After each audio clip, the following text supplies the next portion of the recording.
Good evening, ladies and gentlemen. Would you please give a warm welcome to the host of the Happy Hour, Chris Lane Sr.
Hello, everybody. How we doing tonight? Good to see you. Thanks for stopping in. Thanks for checking out Dom too before the show, and was nice to have him do the pregame show or the before show for me, and and get some playing in. So that's cool. Hey, I'll say hi to everybody here in a second, but good to see everybody. Welcome to the show. Got some people dropping in and out. If you're still on Dom's channel, I don't know how it transitioned, but come on over and be in the chat on my channel, and so you can see everybody and everybody can see you. But that's how that's working out. Let's go to the top and say hi to some people that have joined us this evening. Rhett, who just finished up his stream. He was, and I was there for a little bit watching Dom on his stream, which is kind of meta. But anyway, so Rhett's here from the Mixed Club. Hugh Caldwell is here, our Scottish friend. How you doing? Good to see you, Hugh. Lori is going to be probably in and out a little bit. And let's see, who else? And hey, hello, I know this Mr. guy. Chris. What's going on, man? How are you? What's going on, dude? Hey, everybody. Hey, hello, everybody. Like we just saw you. I'm saying hi to people. So there, let's say hi to the Dom Father. Hi, Dom Father. And Allie is with us, and saw her on Dom's stream, and James Myers is here. Probably tired like I am. Tired Myers. Tired, hot, and tired Myers. We've got both out. We've got alley patches too. So we've got all the alleys in there. All the alleys are right here, right now, which is fantastical. Yeah, I did that 4-pole vault. Tonight we're gonna screw around and tell jokes. I might dig up that video and play it because probably some people haven't seen it, and it's kind of funny. I have not. Yeah. So let's see. Who am I missing? Mozzarella for you. Ooh. Up there, Coldacre. How you doing? Good eye. Hey, Coldacre. Coldacre's had an interesting couple days at work. He's at work and his boss's boat catches on fire there in the warehouse. So that was kind of fun. Burt Fiberglass smells fantastic from what I understand. Hey, some guy, what's going on? How are you, man? Good to see you. Some guy, how you doing, pal? Yeah. And Mr. Rhett. Yep, Rhett's been here. And Freedom Redbird, how are you? Good to see you. Good, I think, Tap. Epiphonium, I haven't seen you in a few minutes. How you doing, man? I just saw him like 5 minutes ago. Well, I haven't seen him on this show for some period of time, so hey there. Welcome. Welcome. All right, I think I got everybody. So if I don't, or you're lurking, you are welcome to lurk. We appreciate our lurkers a long time. So, Dom, man, that guitar sounds so friggin' good. Thank you. Yeah, Rhett and I were commenting on his stream. He's like, damn that.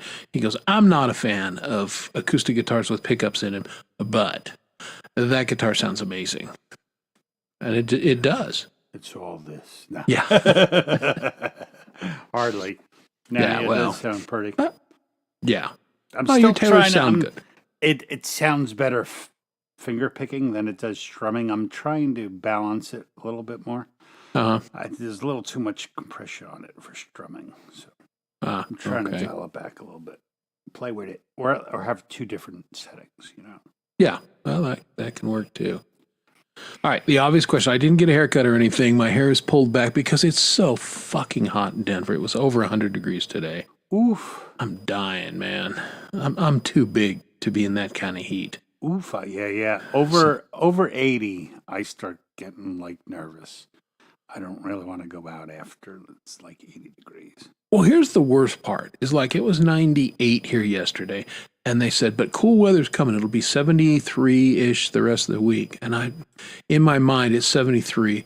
And I walk out into the house to go play at the animal shelter. and the heat punched me in the face and the testicles simultaneously. Like, it's hotter than 73. And I looked at the weather forecast and they'd completely changed it. It's like, oh yeah, it's not going to be that cool until next week. Sorry, bro. Oh, it'll be over 100 the next 3 days. Oh, jeez. Oh, kidding me? So yeah, so I'm sucking water and my hair's pulled back. So how did the show go? The kitties were enthralled. The kitties were. Did you do all your cat material? Stray Cat Strut. I'm working on it. Tommy the Cat from Primus. I don't know any. Yeah, and I can't play Tommy the Cat because hello. But I'm starting to work on What's Up, the old Tom Jones song, What's Up, Pussycat. Oh, okay. There you go. What's up, Pussycat? Now, the cats were really interesting today because a lot of times the cats are very mellow when I'm playing. They're like, okay, cool, and they'll take a nap and just kind of... These cats were up and active and just checking it out, and several of them got meowing, and they were into it, and it was really good. And... played ambassador a little bit. I was in a room where the cats are available for adoption. We had several people come through looking at the cats, and I said, hey, this cat is really chill. This cat is... Oh, you have to learn that song then. In the Arms of an Angel. You know the one they used to play on... Oh, God, no. Every time someone starts Sarah McLachlan. God, I hate that song. Really? I really do. Yeah. Only because they just... abused. Well, that's it. They abused it. And I mean, to the point where it just became like, I love animals. I mean, obviously I spend, a couple days a month in the animal shelter, but I mean, they would show these, pathetic puppies and kitties and, everything but clubbing baby seals. And it just was emotional blackmail, and then combined it with the song. So that ruined it for me. That was my bar. Club Baby Seal. That's right. Baumholder, Germany. Circa 1986. Yeah, you're really welcome there, Allie. I'm all about the visuals. She's always in that field. Yeah. It looks like a happy place. It does. Happy place. So I went to go see Bonnie Raitt last night. That's why I'm glad you came on, because I wanted to talk to you about that show. Here's the thing. Like, I know her. Like, I don't know her in depth. Uh-huh. I know she's cool. She's very well respected. Man, she fucking blew me away, though. She's like 73, 74 years old. Oh, yeah. Fucking great slide guitar player. Really cool. She does some funny shit on stage. Great songs. Yeah. And Jimmy Vaughn. Jimmy Vaughn and whatever, what was the opening band, and they did some songs together. So it was really, really cool night. Went out to dinner, and I probably would have never chosen to go. And, my sister was like, hey, we have tickets. You want to go? I was like, sure, why not? But I was blown away. Aren't you glad you did? Yeah, she's... Well, and she won a Grammy last year for a song that she wrote. Well, I'm trying to learn that song. It's a good song. It's a good song. Yeah. That'll pull it at your heartstrings. But yeah, she's been a talent I actually worked for her in 1981. Right, that's what you're saying. Oh, you can segue to the story you said I had to ask you about. Oh, yeah. Well, so what I did back in college is I was a stage manager. So bands would come in, Bonnie Raitt or whoever, and because I was a musician and knew setup and everything, I would be in charge of the stage crew that the college provided. So before you go in, so I have a question. Yes. Because we were actually talking about this last night. That probably the bands that are no longer the top echelon, they probably just travel with the band, a couple techs, maybe their own mixer, and then they basically, these bigger small venues supply the crew, right? To it was a mix. We were, now back again, you got it, this was the early 80s when a lot of bands were touring, and we were a good halfway point between Denver and like Salt Lake City. Mm-hmm. So we got, Randy Meisner played there, Atlanta Rhythm Section, Bonnie Raitt, Greg Kinband. Who else did I work for? Greg Kinband. Charlie Daniels. Anyway, so there was a list of pretty good talent that came through there. But to your point, yeah, they had their own road crew, mostly their own gear. Sometimes we would have to provide amps or a few things. And then we provided muscle to move stuff in and out. And, that was my job, is to coordinate the college dudes. And, I had my football player buddies, and it's like, we're drinking beer afterwards, but you work for me right now and we're not going to botch this shit up. Well, anyway, Dan Fogelberg, I worked for him. So Bonnie Raitt's playing and everything's set up. They do sound check, and their guitar player at that time, and I don't know this guy's name or anything, but he had a beautiful Firebird. And I love Firebirds. Gibson was on the stand there, but it was in a bad place. It was just kind of in the path. Hey, Grey Wolf. Because it was narrow. And so I moved it. And, this needs to be out of the way. Well, their stage manager said, no, this has to be here. I'm like, okay, bro, but it's not in a good place. Well, whatever. Things go on. And either he, and I'm not, because I didn't see it happen, but either he or one of his roadies got their foot caught in the cable and pulled the guitar off the stand and snapped the neck right the fuck off. And I mean, I heard it crash and I turned and I went, oh no. And I thought, well, these fuckers are all getting fired, and me probably too. But the guitar player, I mean, these guys were really chill. I don't know if they liked the drugs or whatever, but Bonnie Raitt had roses that somebody had provided for. And so the guitar player goes, oh, that sucks. And he put it in the case and he put a rose on it, and they had a service for it. And I'm like, this guy took it way better than I would have. Yeah, but he's like, there's a whole bunch of people looking at me. Oh, but that really was want to do it? Yeah. A nice vintage Firebird that was no more. Mm-hmm. Did she have her Guild acoustic back then? Gosh, she played a lot of different. She had a Guild. She played a Martin. I'm pretty sure it was a Martin. Must have been. She played her Strat. Yeah. Spent a lot of time. She played mostly her Strat. The brown Strat. Yeah. Yeah, mostly her Strat. Well, it's probably she had a white one too.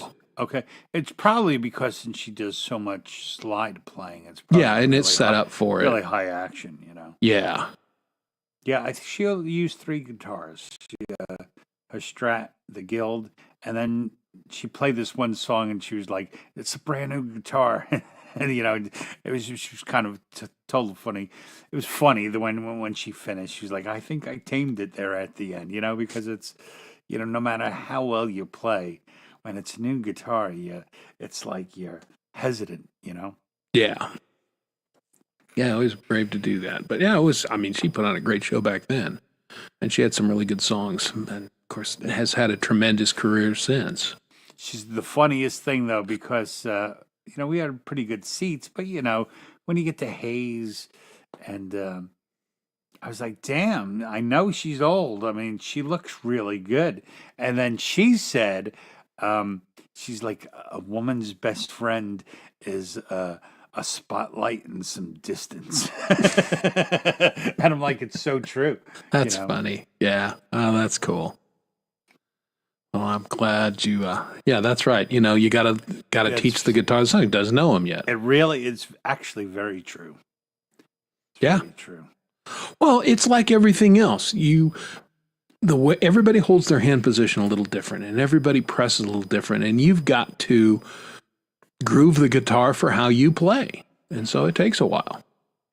Yeah.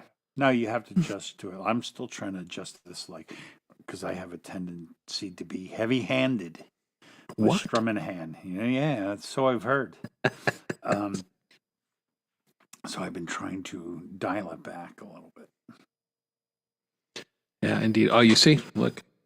Yeah, very nice. I wish I got the red one. My SWA shirt. We should probably do another run of these shirts. Yeah. Because this one, it's been de-sleeved, but it's the cats we have put holes in it.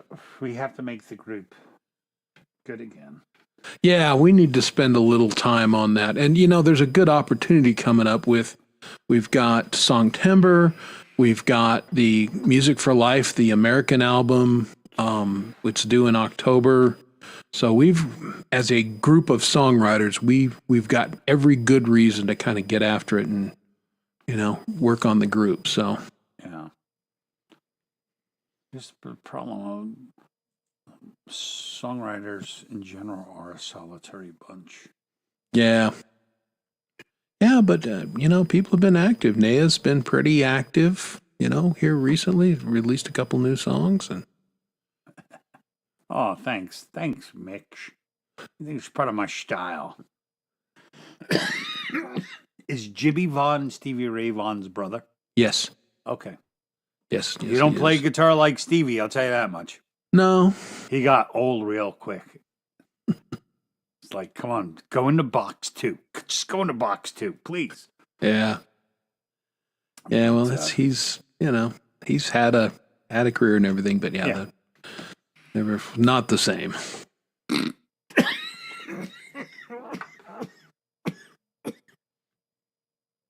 Hey.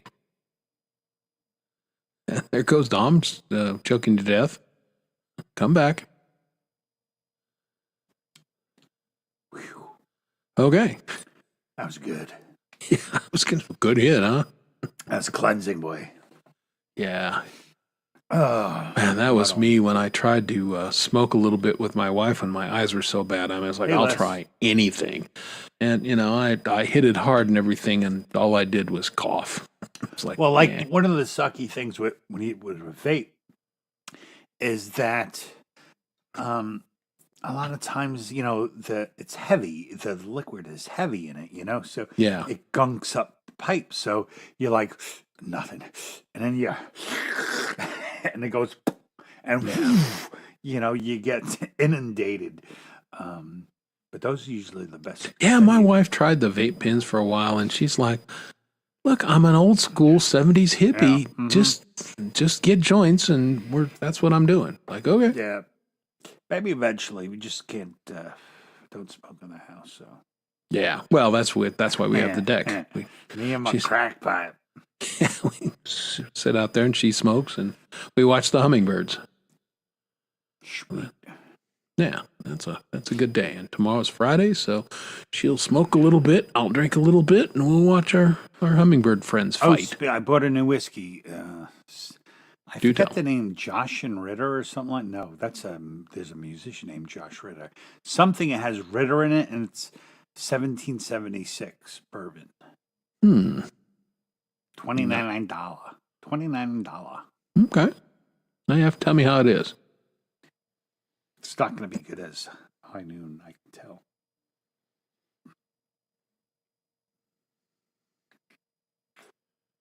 And I bought Modelo today on a review. Well, good. No. There you go. I don't think I've ever tried it. Yeah, again, I'm not much of a beer drinker, but for a light summer beer, I think Modelo is pretty damn good.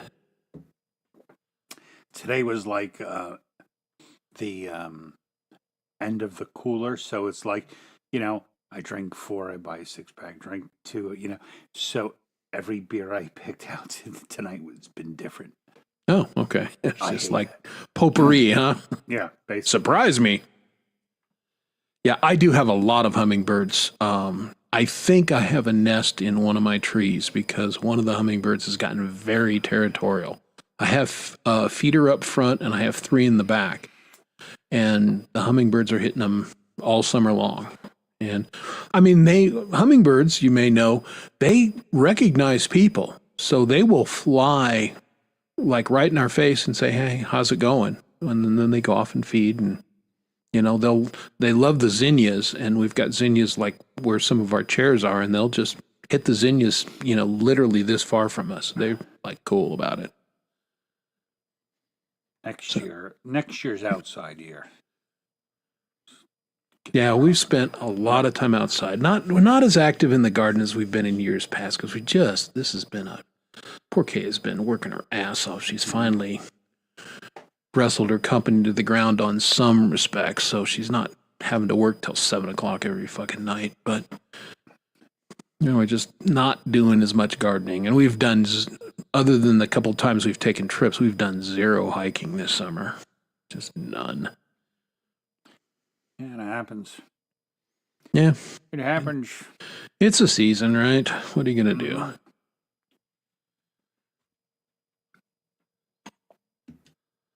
I was having a good time playing for the kiddies today because here's the interesting thing. The rooms in there, the acoustics kick ass. Oh, sure. It's all. I'm going to try and cinder take. block, right?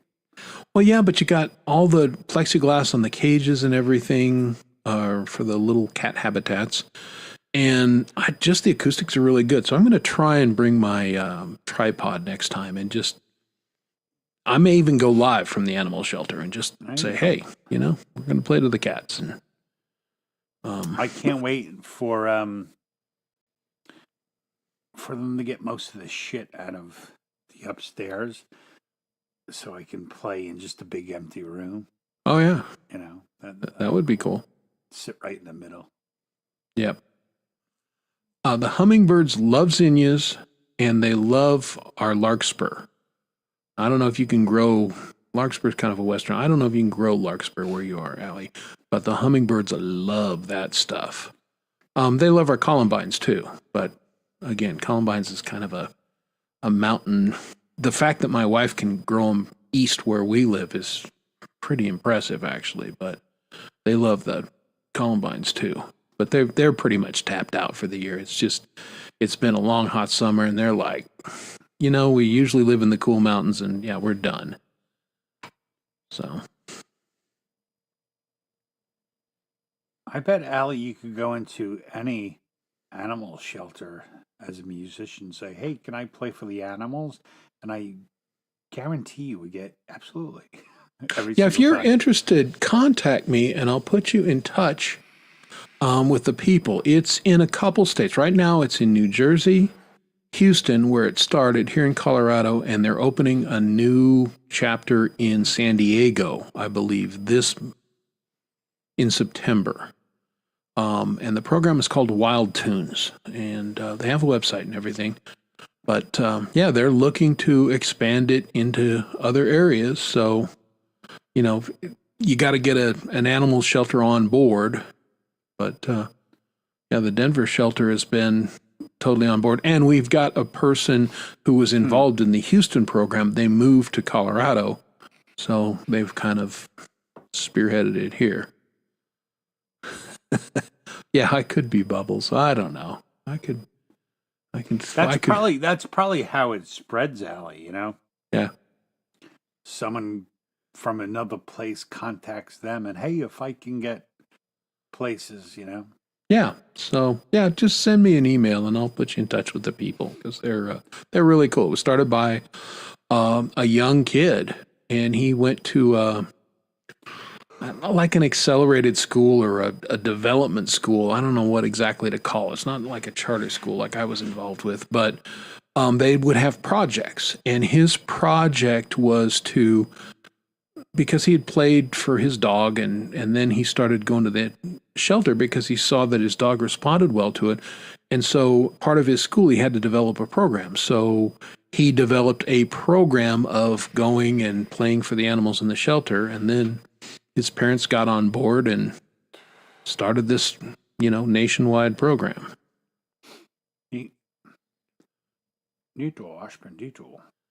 Yeah. All right. Yeah, well, that's it. I play for my cats pretty regularly, but now I've expanded my cat audience.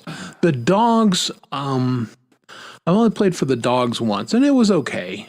It was sometimes the barking throws me off. So, the cats are just, I've had cats. What you need to do is play to dogs on YouTube. You have to live stream to dogs. Yeah, there so you won't be go. affected by the barking. Yeah, that's what I need to do. Well, animals, Epi, animals respond very well to it because their hearing is more acute than ours in some respects. And in my experience, they're down with it. Yeah, now that's the same kind of concept, and that's a very cool thing to do. I might have gotten involved in that had my wife not said, "Oh, here's this program. Get down there, big guy, and check it out." And I never did when I used to play a lot. Some guy like I never ventured into hospitals or nursing homes. But from what I hear now is like you could actually get paid fairly well, playing at those places because they're dying for entertainment, and yeah, the people are very appreciative of it. So I think that's pretty neat. yeah, absolutely. Well, I know that Leni Perez, she works in a assisted living home, and she Hmm. does a little bit of playing for him, but she runs games and does a lot of stuff there. And it was a volunteer thing that's morphed into a real job. Right. Hmm. So yeah, I can see that. Singing, guitars, keyboard, that's one thing. I don't know that any animal would really love the drums because it's just loud and sudden and yeah.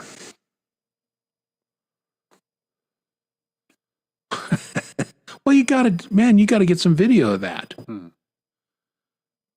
I I think animals playing. I've seen a couple dogs play piano and a couple cats, and it's pretty awesome.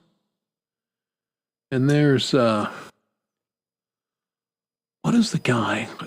He's a YouTube kind of star, Kiffness. So he'll like get a sample of cats meowing or saying something, and then he'll run it through auto tune, and he just makes songs out of these animals vocalizing. It's pretty entertaining, I gotta say. Never saw.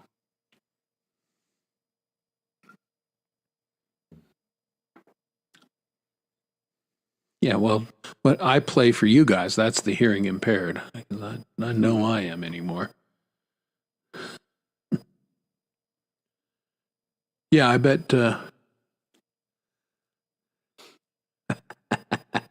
Yeah, cats will do that. I will say this was my concern when I got my old cats never messed with my guitars ever, ever, ever in all the years that I had them. When I got the two new cats, I was a little slow to get them in my office here because I didn't know how they'd be, and I did not want to find out that they loved using guitars as scratching posts. But the cats have Yeah. been zero. I love my doggy, but I ain't letting him down here. Well, I get that. Dogs are just big dogs like that are just clumsy. They knock it Mhm. off the stand, and then you have a Firebird incident. So that would be bad. But yeah, the cats are pretty regulars in the office anymore, and they're good. And they don't even scratch at the soft cases, which surprised me. They scratch my chair and all that, but they don't mess with the cases and they don't mess with the guitars. So that's a good thing.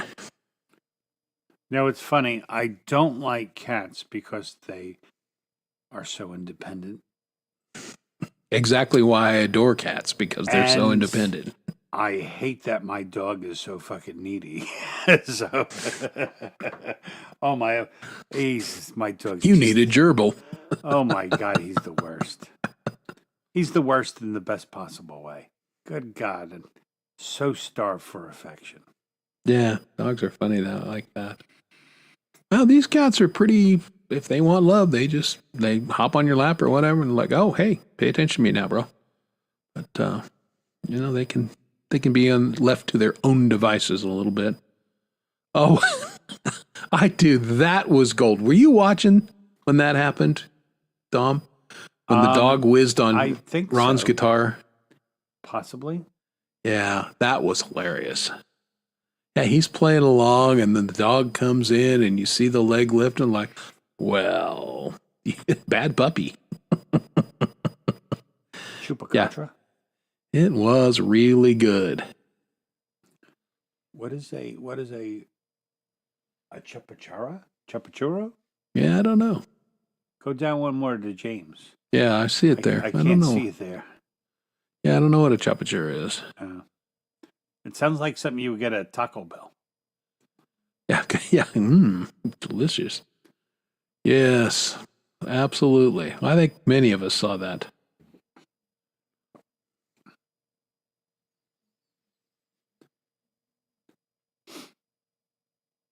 Yeah, animals, I don't know. They just, I enjoy having them around.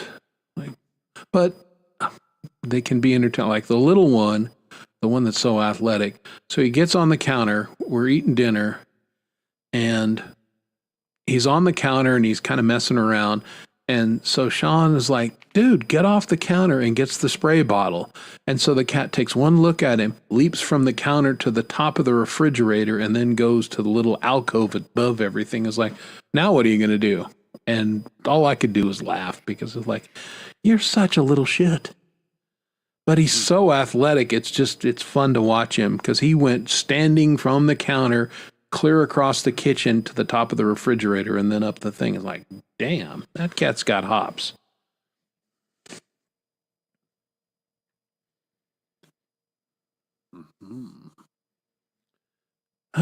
Yeah, I've somehow managed to be a part of some of the classic live stream moments. Man, when old hippie let it rip there, I was like, did I just hear? And that's not a sound effect, is it? And the answer was no. No, it was not.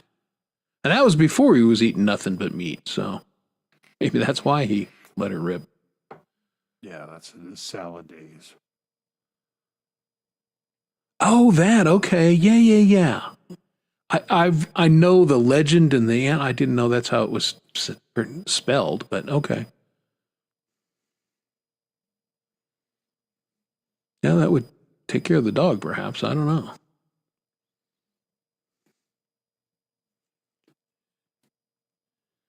Yeah, well, the raccoon on Gary's was classic. Yeah, that was really good. Yeah, well, it was like, hey, he's going along and like, especially because Gary got upstaged. No, I'm here now. Well, that's the old saw. Don't work with kids and animals, but yeah, that raccoon, but has not made another appearance apparently. Yeah.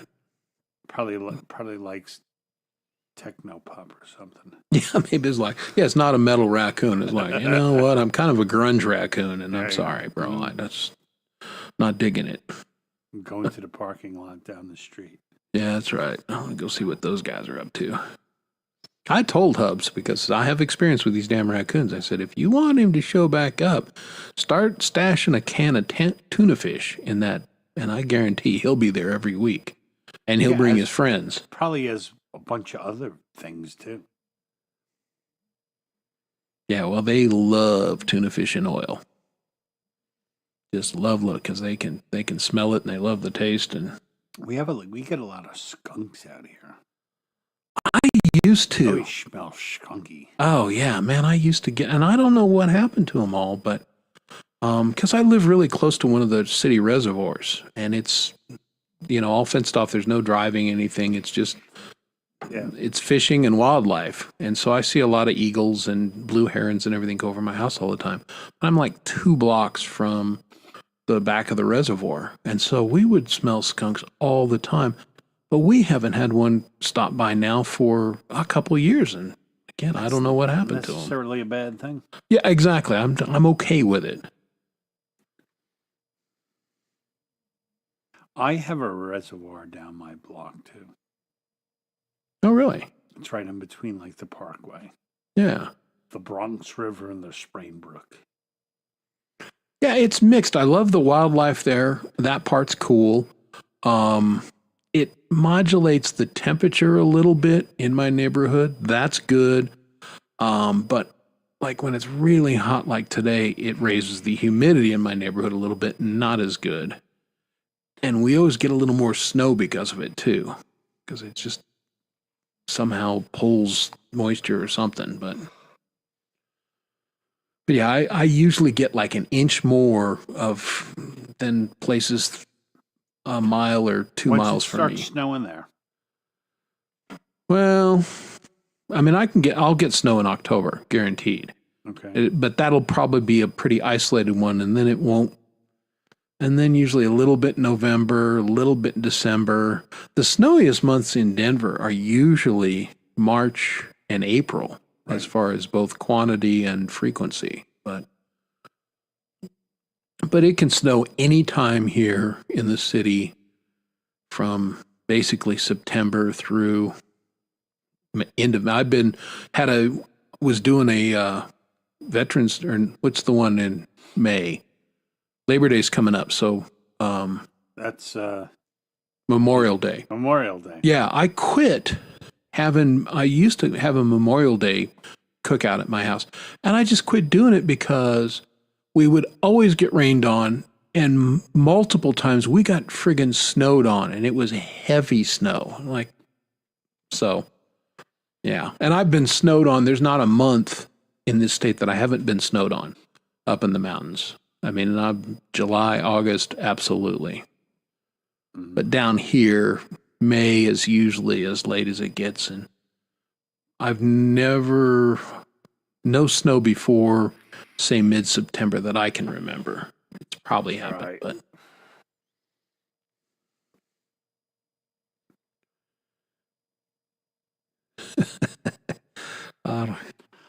those are good cougars. But yeah, I've gotten glimpses of the real ones here in Colorado, and they say but what's a cougar at our age? yeah, well. Yeah, well, at our age, a cougar's a young chick. I guess, yeah. Yeah, sadly. Yeah, cougars are very cool. They say, and I can't prove it, but they say if you're hiking, almost inevitably a cougar is watching you in the Colorado mountains. And, they stay hidden and they don't mess with people as a rule unless they're sick. We got cougars out here in Westchester, too. Yeah, they're a cool animal. Whenever there's a sighting, it's on the news for fucking 3 days. Oh, sure. Public service announcements and what to do if there's a cougar, Yeah. Crazy. Well, crazy. People like their animals in that respect. Again, another reason why I like cats, because cats are all the same. Your little tabby house cat, yeah, and a giant tiger, they're all the same. They walk the same way. They play with their food the same way. It's pretty impressive. And there's a little tiny cat in like Vietnam, and I mean it's like a 3-pound cat. It's one of the smallest cats there, but it's an excellent fisherman. So the cat goes swimming and catches fish. In their mouth. I got pooped on when I was in high school or junior high school. Like one of my first dates, went to the movies and I took to McDonald's and a bird pooped on my shoulder. Yeah, it's always fun. I think on my members only jacket. Remember, we were camping one time and my mother had just washed her hair, and and so she's coming out and everything, and she walks under the pine tree there, and some bird poops right on her head, and she was so mad. She was mad. I mean, really, she was pissed off the rest of the trip. She probably didn't want to go camping in the first place. That was my mom. She was a pretty good sport about that. We did it a lot when we were younger, because we lived out of state for a couple of years, so we would come back to Colorado to camp and spend a week or so. You could be my date, James. I'll take you to the movies. Yeah. We'll split a happy meal. Sure. That sounds like a good time.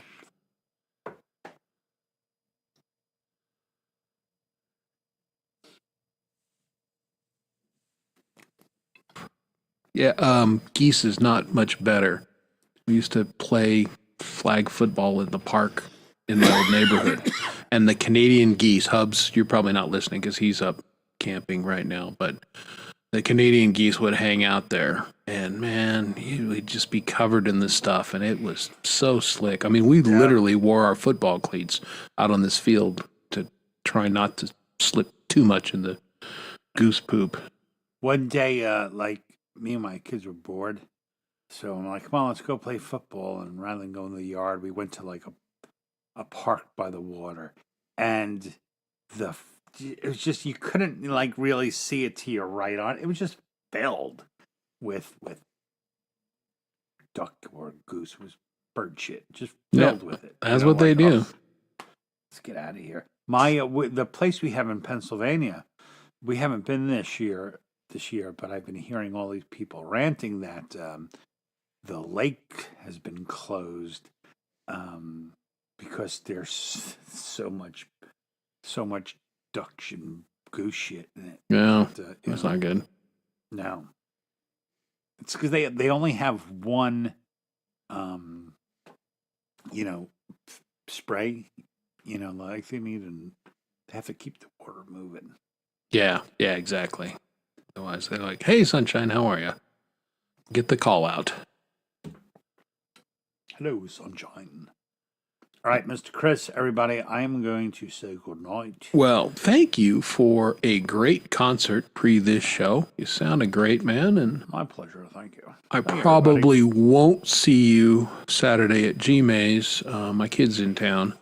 Oh, cool. He flew in tonight. He's going to a concert. I can't remember who he's seeing. And then we're all going out to dinner Saturday. So nice. I may or may not be on G-Mays. If I do, it's going to be fairly late. Yeah. Well, it's always fairly late for me. Yeah. It doesn't mean late for me, because I probably won't get home from dinner until 10 o'clock or so, my time. Right. So, all right. I will speak with you soon, everybody. Sounds Have a good good. night. Be well. Enjoy Thanks, Tom. Yourselves. All right. Take it easy. Bye. All right. Bye. All right. Hit the right button. He did. And there he goes, Dom. And he didn't hit the end stream, which I'm very grateful about. So, all right. Well, I am going to... I said we're going to tell some jokes. We're going to play a little more music than normal. So I'm going to cue up a song, and then I'll be back and we'll do some jokes. So if you got some good jokes that you can type in the chat, start pulling those together. But let's listen to...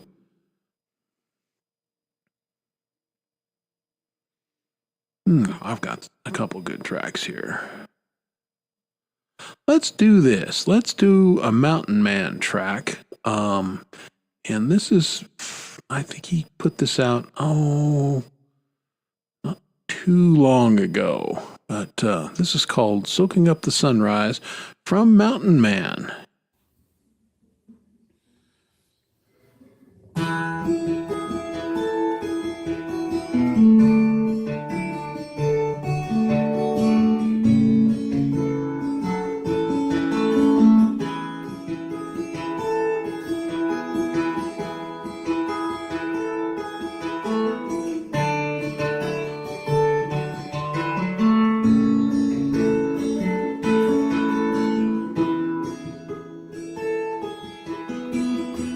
Sitting on my front porch watching purple space sunrise, rising slowly, rising strong, shining in my eyes. Spring is for my friend, it's the beginning of summer rain. I can smell the hope thick in the air. Don't mind me if you stay in this moment for a while. Don't blame me if I decide to crack a smile. Get enough doing the road around these parts. I wanna soak this sunrise right into my heart. Soak this sunrise right into my heart.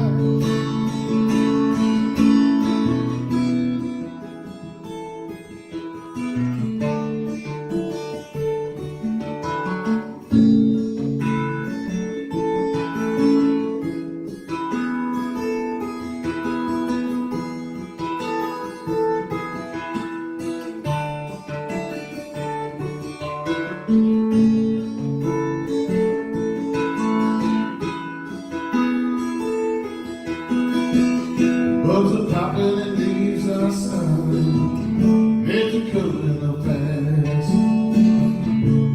Morning and let you know tough times just can't last. Breathe it in and clear my mind. All my troubles far behind. Say hello to my shadow, long and lean.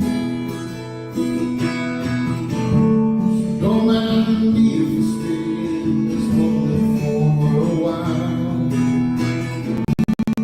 Don't mind me if I decide to crack a smile.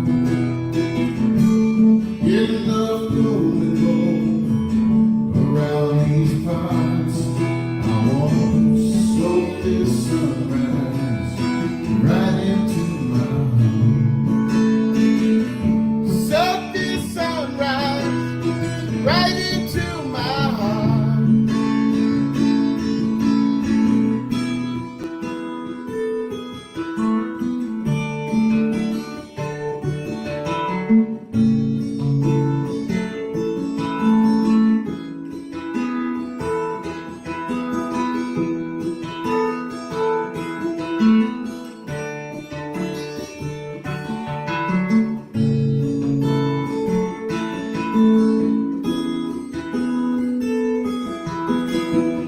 Sun is getting high on my chin, warm on my face. My baby boy sitting on my lap, happy in this place. Think about the sunrises that he has yet to see. All the things that had in life that make him this happy. Don't mind me if I stay in this moment for a while. Don't blame me if I decide to crack a smile. Get enough to move around these parts. I wanna soak this sunrise right into my heart. Soak this sunrise right into my heart.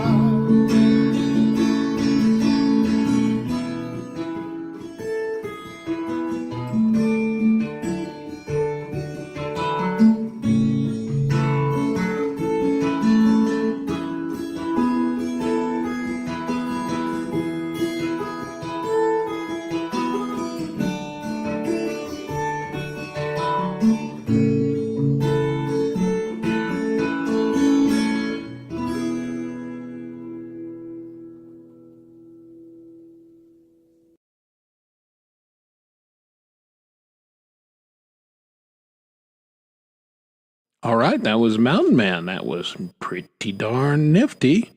And again, we're going to play maybe a little more music than we usually do here, just because tired. And it was a hot day, and it's still hot in this office. So,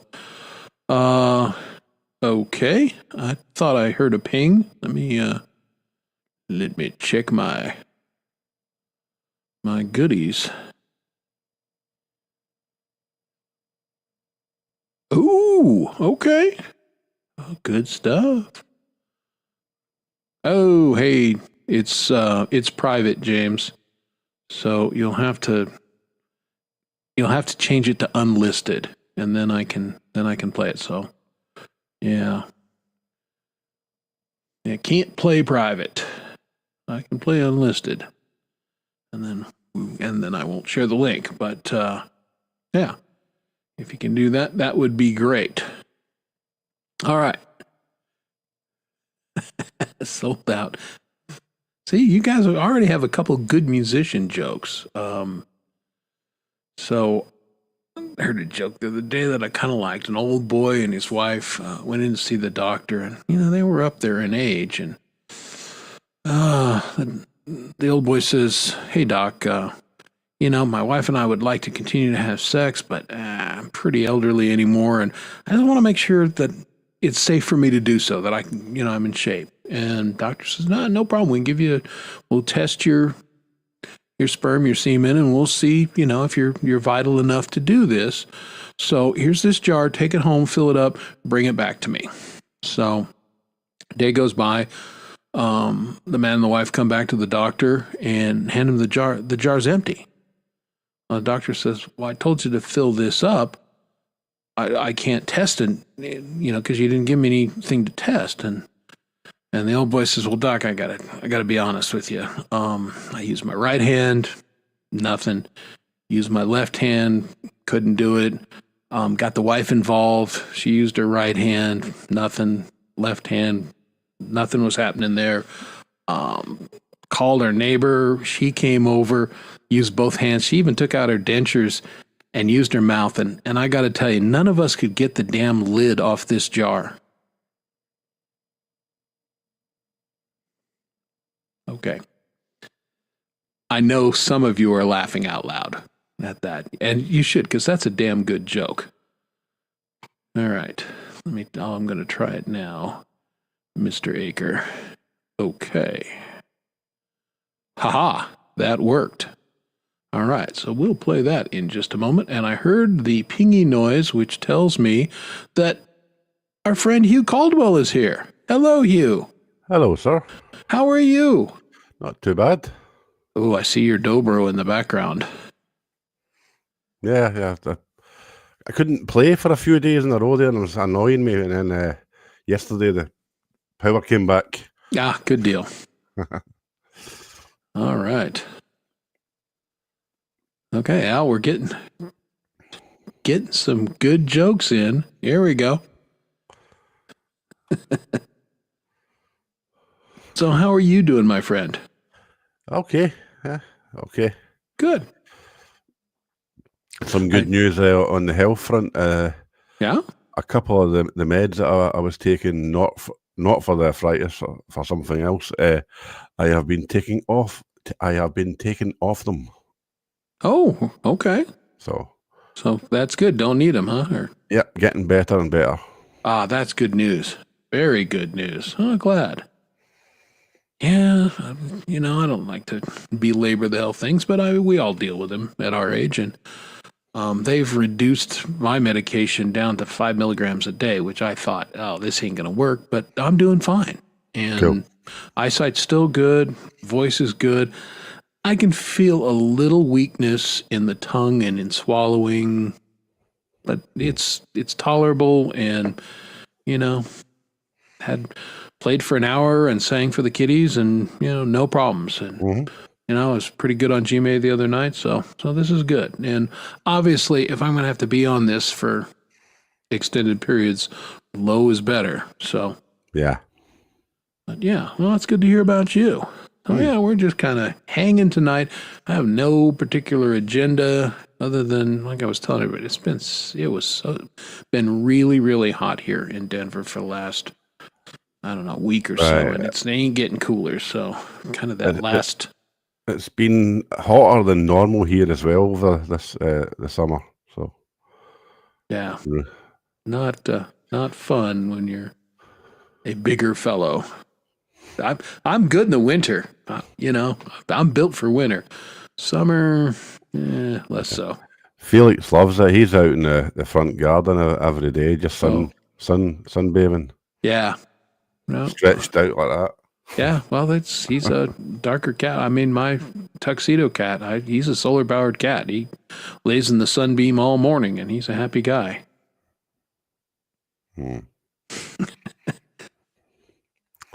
That's about right, too. Oh, my goodness. Yeah, so we're playing some music tonight. We're telling a few jokes, and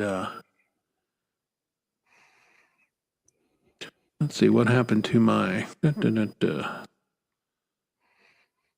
There we go. I had a couple jokes that I wanted to tell, and I copied a couple of them down because they're longer jokes, and I didn't want to screw them up. But this was a good one. That two guys in their mid-20s are sitting in a bar having a beer, and one of the guys remarks to the other, "Man, you look tired." And the other guy goes, "Dude, I'm exhausted. My girlfriend wants to make love all the time. 3, 4, sometimes 6 times a night. She wakes me up at all hours. I don't know what to do. Man, there was an old guy in his 70s, sitting a few bar stools down. Overhears the conversation. He leans over and says, well, just marry her. That'll end that nonsense right away. Most of my jokes are unpublishable. Yeah. Well, that's it. I pulled up a collection of a couple, PG-13 ones. But a lot of my best jokes involve old people and sex somehow. But I guess because that's funny. I don't know. There you go. Oh, James. I mean, that's a musician joke and a dad joke. All rolled into one. Oh, yeah. Ouch. Ouch. Ouch. Ouch. Hey, now my opening song, though, Faded. Actual guitar solo by me, a bass player. So. Nice.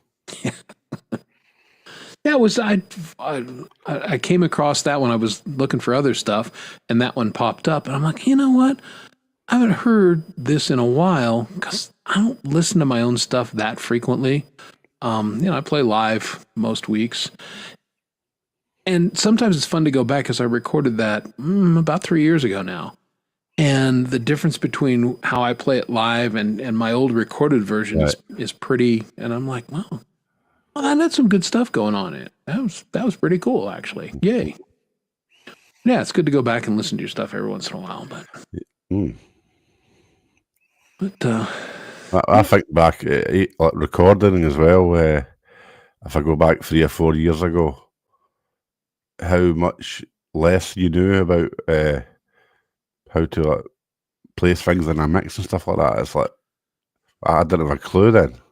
Exactly. And that was what was interesting because I had just a rudimentary idea what I was doing. And I'm listening to it and goes, this almost sounds better than some of the stuff I'm doing lately when I know more.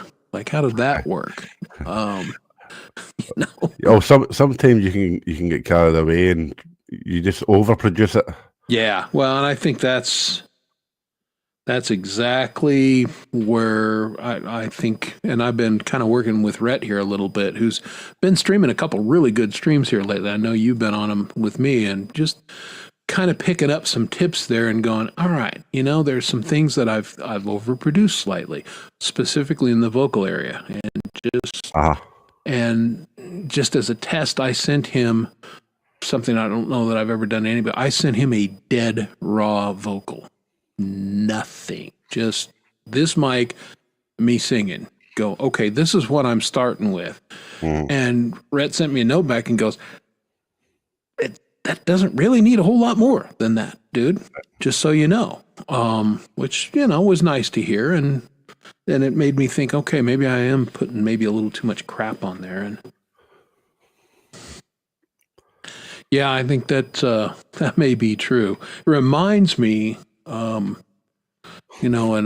old boy and his wife were, they were back in the old neighborhood and kind of walking around, and the old boy says, remember when we went down this alley and we had sex when we were young? You want to do that again? And his wife giggled and said, sure, why not? So they do that. They go down the alley and they are going at it. And a fella happens to be passing by and witnesses the whole thing, and he's enthralled. I mean, these old people are going to town, and they finally stop and, drop to the ground and, catch their breath and everything, and then they come back out the alley, and the guy just said, look, I apologize.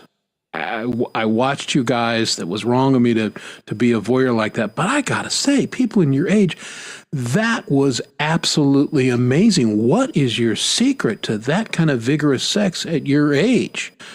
And the old guy says, well, a couple things. We try and take care of ourselves, and and everything. And, we're trying to relive our youth, like we made love back there once upon a time. But of course, some things change. The guy said, well, really, what's different? He said, well, the first thing is there didn't used to be an electric fence back there.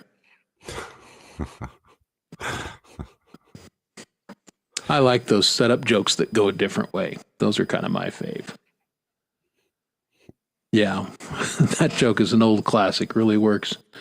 While Cold Acre is here, while he's on break, he sent me his old band, and this is like a one-timey thing that we're going to play for everybody. So everybody buckle up and check out Cold Acre from back in the day. And this is their little demo thing, and he was kind enough to share it. So here we go. Now look at those guys. Look at Cold Acre, the big tall one on the left there. Let's hear from Butterfly. There goes your rock and roll.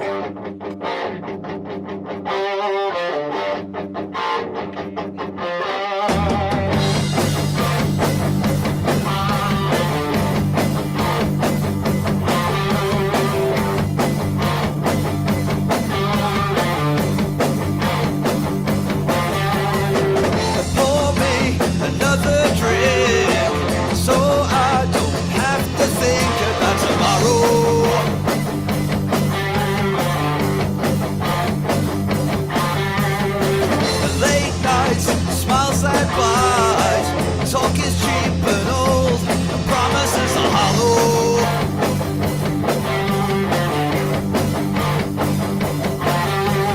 There she goes, the 8-ball rolls into the pocket. The dealer falls, you're in a hole. There goes your rock and roll.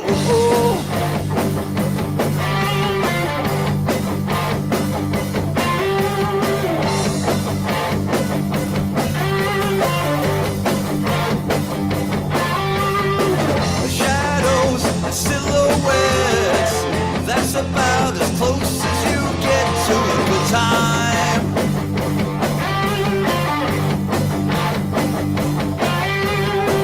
Shine a spotlight on everyone else, but hold a candle to yourself, you're asinine.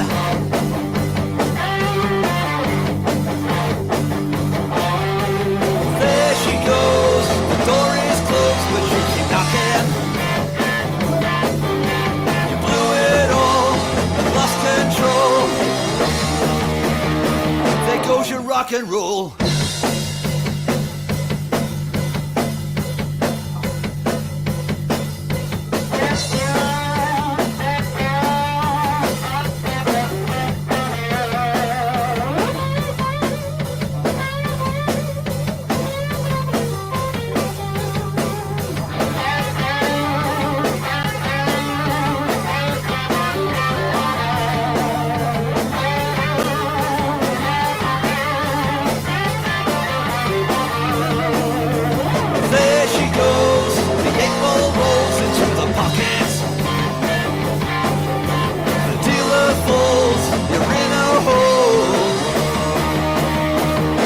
Your rock and roll.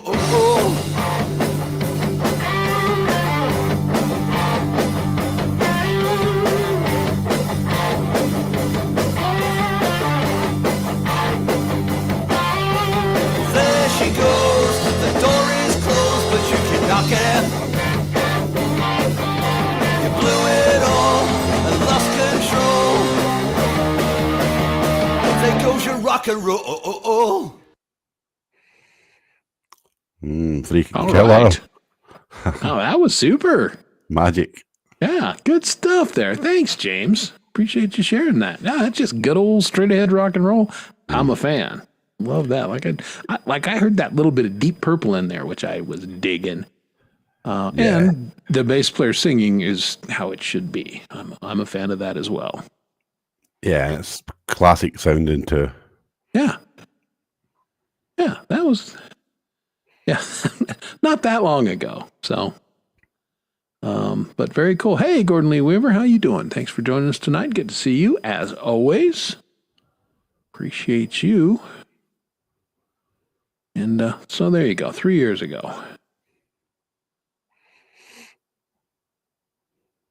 All right. Oh, Steve from Germany. Sehr gut. Hello, Steve. Good to see you. Let's see.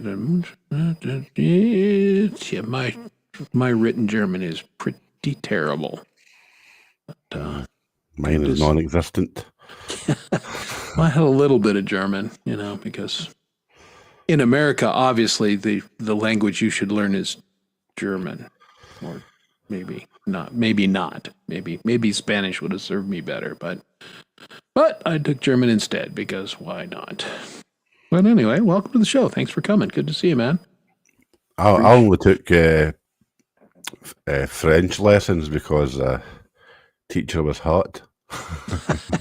Yeah, you know what? There's something to be said for that. Why not, right? Yeah, I had my, I don't know, you hear all this stuff about, man, teachers having sex with their kids anymore, which is just, I don't know, that just seems weird to me because I had a lot of much older teachers and everything. I think the only good-looking teacher I really remember was my art teacher in high school, and she was a younger gal, and she was pretty attractive. But other than that, I had a lot of all my English teachers and such were older. Yeah. Let's go with that, older. And they were probably in their 40s or 50s. Again, I'm a junior or high school kid, so what do I know? But anyway.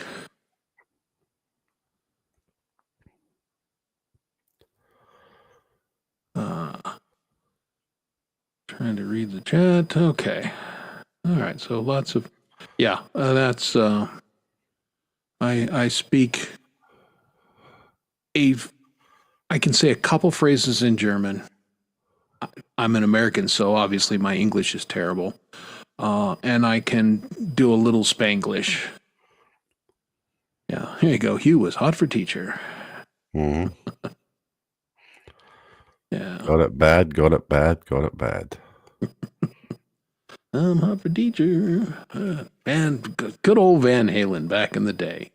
So here, let's ask the question since they've come up. Are you a Van Halen guy or a Van Hagar guy? Almost neither. Okay. I like some of both, right? But I've never been a big fan of either.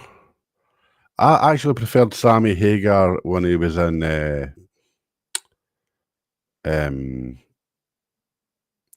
Montrose. Yeah. Yeah. Oh, that was good. Sammy. Space Station number 5 and stuff like that. Yeah. So old school stuff. I got to say, Sammy Hagar is one of those mutants that, he still can sing most everything he ever could. And he's pushing 80. Mm. Gives me hope. But he's a mutant. He's incredible.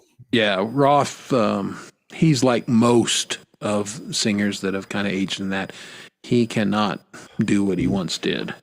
But in his day, Roth was like the ultimate showman, though. Oh, yeah. I'm a huge, as far as bands go, I'm a Roth Van Halen guy all the way. They had a lot more commercial success with Hagar fronting it, but I just didn't love their music as much. It was good, but the thing with me with Van Halen, they came out at a time when I was listening to a lot of older stuff, your older 70s stuff, or even late 60s stuff, and plus they didn't really hit as big over here as they did everywhere else in the world.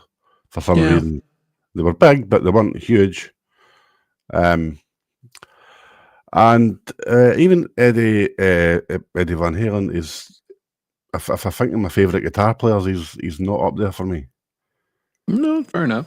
Just a personal thing. Well, and you would have been younger when they came, because I remember I was a sophomore in high school when the first Van Halen album came out, and I was in my buddy's B210 and had a Datsun cool tape deck and everything. and he pumped in the cassette of Van Halen's first album, and you had the horn and all that stuff, and then they went into "You Really Got Me," and like, holy shit, who are these guys? And we were mesmerized because nobody really had played guitar like that before. That was just mind-blowing, eye-opening, and I mean, we wore probably 2 cassettes out that year, driving back and forth to school because we couldn't get enough of it. I mean, he influenced it pretty much the whole of the 80s after that as well, with all the guitar players that came kind of. Yes. I'd do a nod to him, really. Well, right. And other guitar players had done some of those techniques previous, but nobody made it. It was such a part of his repertoire and it was so fluidless. Nobody had done that before. Yeah. The only thing, I mean, when it comes to like guitar players, right, I like to listen to. I like melody, a lot of melody, and not too. I can handle some shredding from like Steve Vai, not so much Joe Satriani. Not a big fan of him, but I like. I even like Frank Zappa stuff. When he goes on a guitar solo thing, but deep down, it's Jimi Hendrix for me. End of story. Yeah, fair enough. I mean, that style, Yeah. When it gets into too much like tapping and stuff, I kind of tune out a little. So yeah, it's not. I mean, I appreciate it and everything, but yeah, I get that. Hey, Val Kimber, how you doing, man? Good to see you. And I'm going to re-highlight. I mean, Gordon, that's an accurate comment. That first album was great, and I liked a lot of their albums with Roth. There is at least one song on every one of the albums that I really, really dug. But others, some were better than others. Diver Down had a couple. Mean Streets had a couple. And then, of course, when they went to Jump and completely changed directions there to a certain extent, like, whoa. I mean, that was a reinvention, but very cool. One thing Eddie was a master, I thought, was really original riffs. Yes. See, that stuff like Unchained is amazing. Unchained is like one of my favorites. That's a great song, great vocal melody. Everything about that one. Unchained. Running.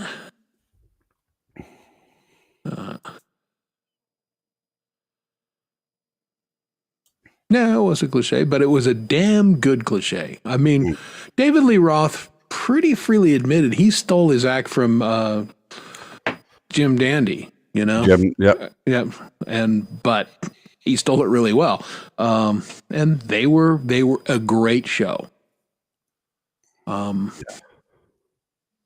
Roth vocally, he's all right. He's a lot better than people gave him credit for at the time, but he's not a great rock singer by any stretch of the imagination. I know you're a big Kansas fan, same as I am, Hugh. And I was listening to some ISO Steve Walsh vocals the other day, and I mean, that dude probably doesn't get near the credit he should. He's probably one of the best rock singers of all time. That guy could do anything. Absolutely. And I mean, he had gym shorts on and he's jumping up and down on his piano and running around the stage and singing all that stuff. Singing amazing stuff while playing an intricate organ, at the same time. Yeah, that dude was badass. Yeah.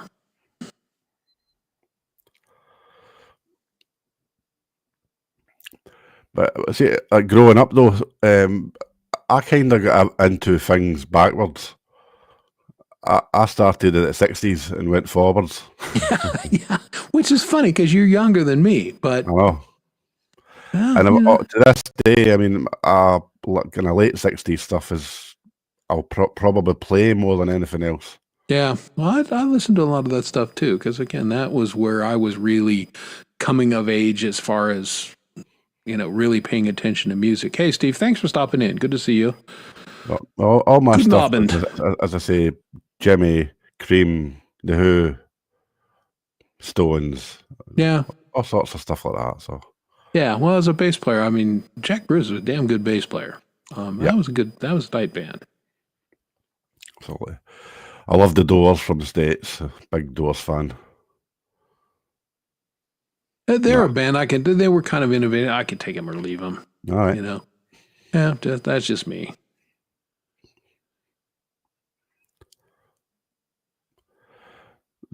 Did you ever get into any prog? I mean, you know, Kansas was basically American progressive. You know, I liked Yes, but not. I can't say that I'm a huge progressive music fan. I like Right. some of the people doing some of the things, but I went in deep when it came to prog stuff. yeah, I love Jethro Tull and all that as well. And yeah. I'm a huge Toll fan. I mean, saw him at a big stadium show at the University of Colorado in it would have been 80, 81, somewhere in that time frame. And they killed it. They were awesome. They were tight. Again, Ian Anderson, great showman, but great vocalist, flautist, and he had it going for him. And yeah, I'm a big Toll fan. Aqualung is just plain and simple a great album, start to finish. yeah, that's great. So is Songs from the Wood is a great album. Songs from the Wood is good. They had a lot of good albums, but Thick you know, if as you're a gonna Brick. pick one, can't go wrong with Aqualung.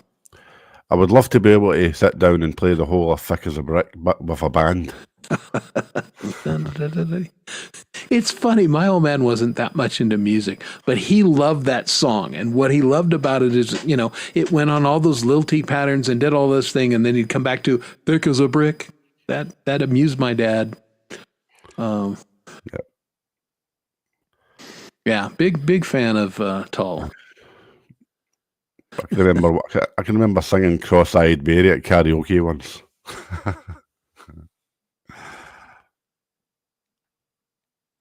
Yeah.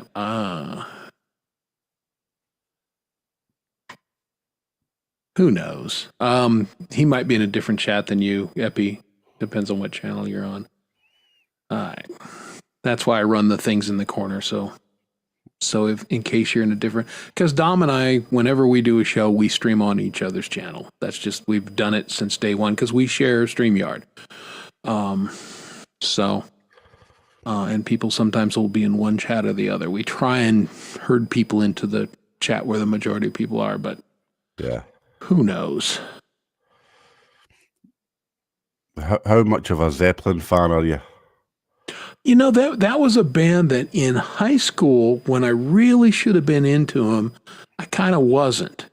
And my appreciation for them really grew like in college and then forward. And I listened to them back then and I liked them. But I didn't really appreciate some of the intricacies and some of the things. And of course, as I got further along as a bass player, then I really realized how frigging great John Paul Jones was. And as I learned how much he really ran the band and did the arrangements and the other things, you know, then my respect for him continued to go up. But Zeppelin is a great band. Plant is a classic rock vocalist, and yeah, they're monsters in a lot of areas. Again, like I said, with me getting into like 60s stuff first, I can remember from 69, the TV over here showed an old black and white Swedish TV, like the very first time Led Zeppelin had pretty much been on film, and it was only like half an hour, and it was like I remember sitting staring at the TV like playing Dazed and Confused, and I was like, wow, what is this? I was only like 14, 13 old, you know. Yeah. Mind blowing. Well, fortunate enough, we were really lucky in that we grew up in an era where stereos were really good and you had headphones and they really spent the time on the stereo mix and did all this kind of stuff. The recordings were out of this world. Yeah. And man, you'd put those on, you'd listen to Pink Floyd or Zeppelin, and it was such a great sonic experience.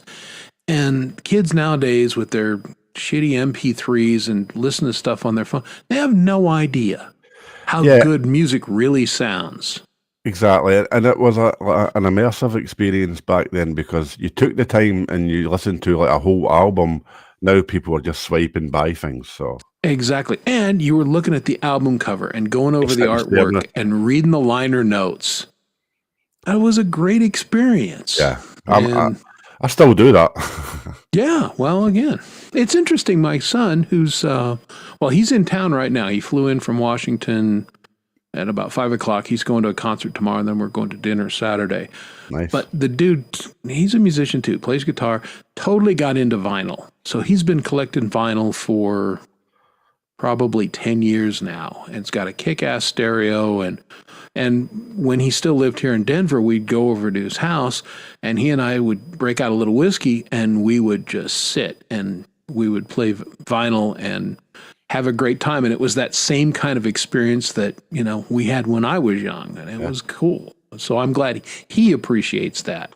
Cool. I can remember being like 10 and like my sisters and a few friends that would all come round in one of the bedrooms. Stereo was out and everybody was listening to the same thing, you know. And that's how a lot of things sort of jump into your brain and stay there that you heard when you were really young, you know. Yeah. Well, you're malleable and you're impressionable, and I think that's why God, it's important to and again, that's why both my kids are musicians. They heard me playing guitar and singing from the moment of birth. So and it wasn't like I mean, I spent most of the time coaching them in sports and everything. I never really gave them music lessons or anything like that, but it was around and they just like, oh yeah, this is for me too. Yeah. And they both, I mean, Chris Jr. gravitated to guitar right away. We gave Sean a guitar and he was like, you know. But it was obvious basically from birth that he was a drummer.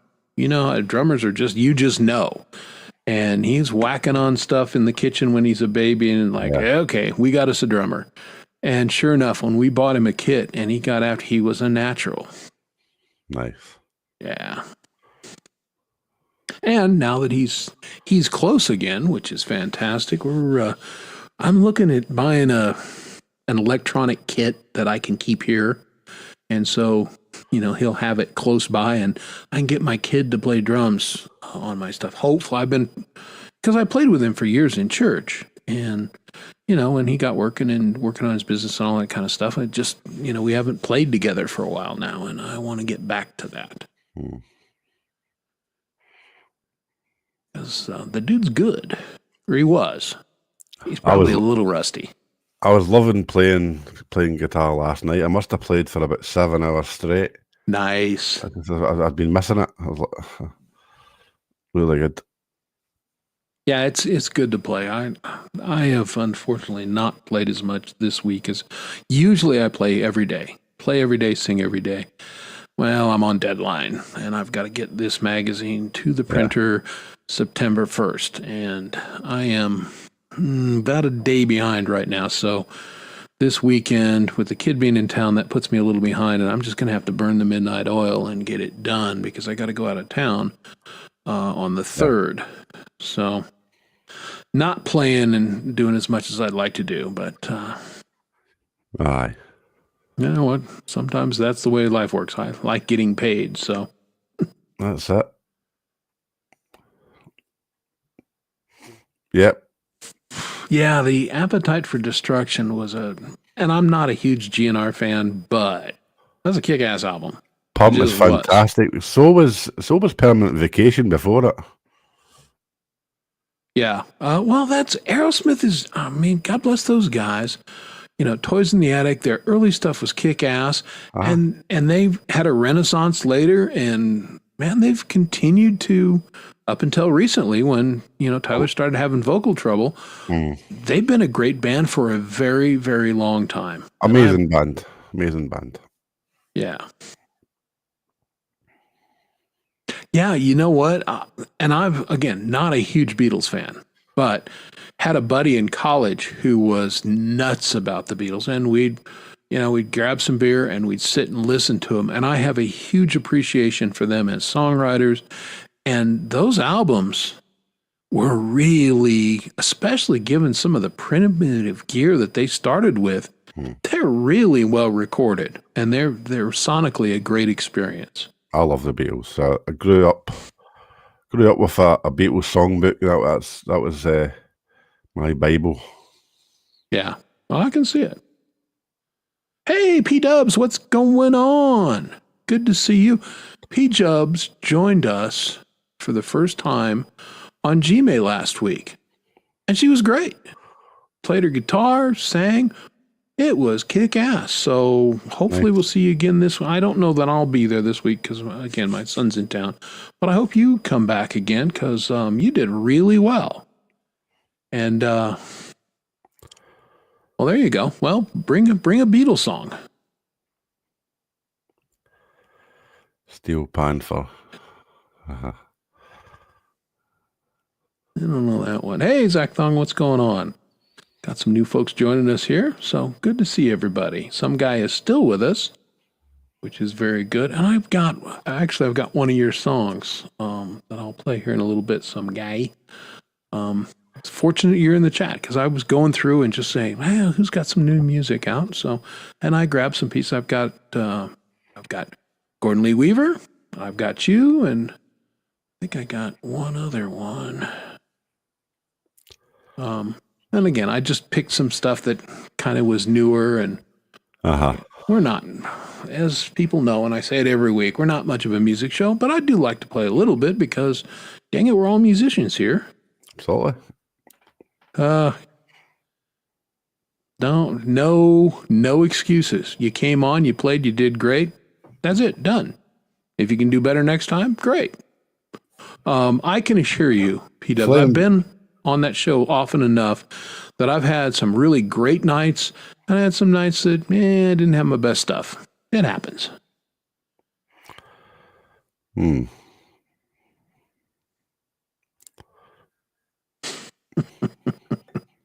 Well, maybe you learned something about music in the interim. Who knows? Monkeys fan. The Monkeys. Hey, we're the Monkeys. People say we monkey around. Let's see, lots of catchy pop hits, though. Yeah, well, again, it was handed to him. That was that era of manufactured. Yeah. Although Mike Naismith proved to be a decent songwriter in his own right later. Yeah, again, he had some talent. Davy Jones actually had a very nice voice. He could sing. But you can't bag on him for being manufactured. You look at the crap that comes out today, most of that is manufactured. Sadly, most of it's from Nashville, which is really damn disappointing. That used to be such a hotbed for great musicians and great originality, and it just ain't anymore. Yeah. Disappointing. Well, you got your resonator guitar. Do you want to play us a little something real quick? It's a bit late. Like what? I'm tuned to Open G. Okay. Can you hear that? Oh yeah, absolutely. It's too late to sing anything. The voice is. Oh, well, you don't have to sing anything, but yeah, play us a little bit because I love the sound of that guitar. I'll just mess around then. All right.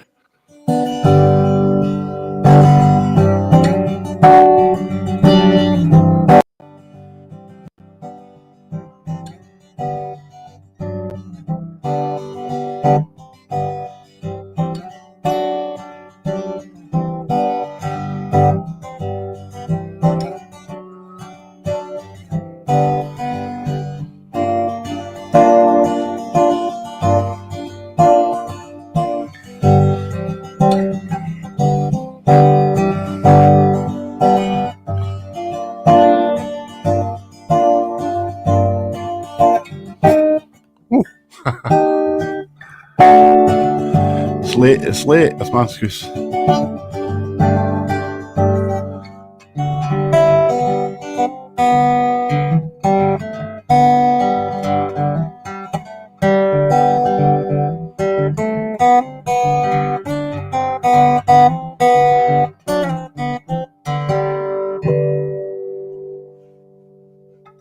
There you go. Sounding good, man. I'm not warm. I haven't played anything tonight. Actually, I've done all my playing last night. Well, that's all right.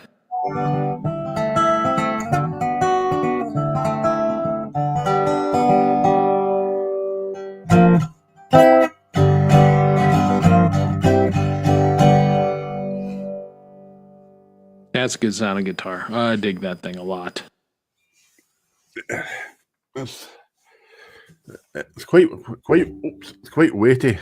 Yeah, no, those things are heavy. I grabbed one at the music store the other day because I love the sound of it, and it sounded amazing. It didn't play very well. It didn't feel that good, but man, it had a cool sound. Yeah. I've got my Taylor here as well. Normal tuning. It feels weird after playing a resonator to go into a normal 6-string. Yeah, I bet.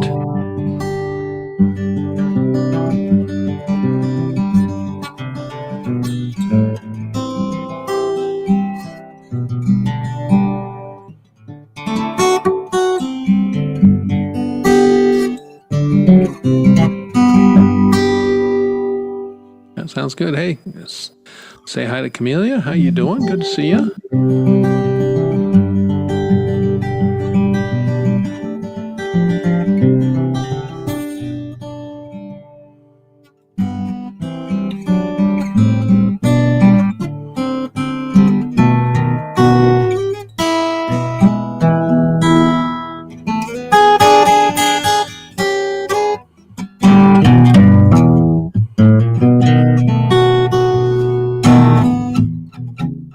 Woke up this morning, forgot the words.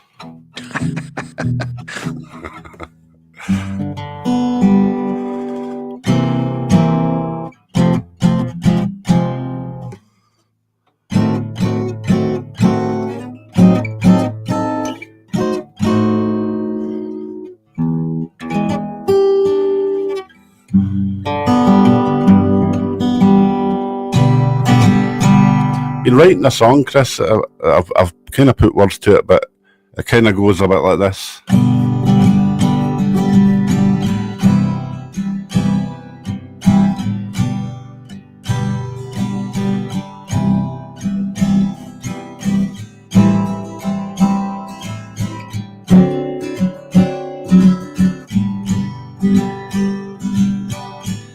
That's for the verse. The chorus goes la la la la la la la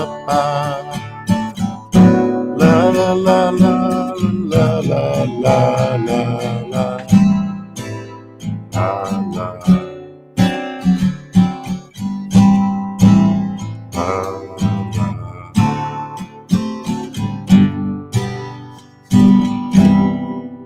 something like that. Okay, good start. Like it. Like it. Hey, everybody say hi to Amy Elizabeth. Welcome to the show. Thanks for coming. And our bass playing buddy, Not Visible. How you doing, man? Good to see you. I can't see him. Where is he? That's it. He's here someplace. Well, you had your dobro out, your resonator. I'm going to jump. I've got a Some Guy queued up, but I'm going to jump and play the song that you worked on because I love your slide work on this and your dobro. So let me cue this up. And this is in the Sound of Cloud. And I'm going to share this one. It's the video is not quite done, but it's very close. But listen to Hugh Caldwell on this song. This is Kentucky Girl, boys and girls.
thing between us is some old state line. Yeah, we've got to find a way to be together down here in Tennessee. Make your way to me, Kentucky girl. What more can I say? Kentucky girl, I need you here today. We can go on down to Beale Street and dance the night away.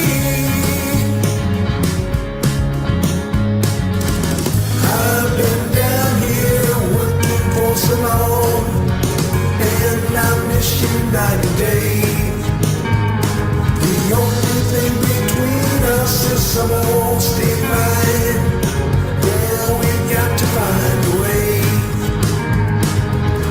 Your eyes are green as the bluegrass of your state. Come on down, don't make me wait. Kentucky girl, what's it gonna be? Kentucky girl, won't you come to Tennessee? Be with me in Tennessee. Be with me, be with me, be with me. Ooh, Kentucky girl.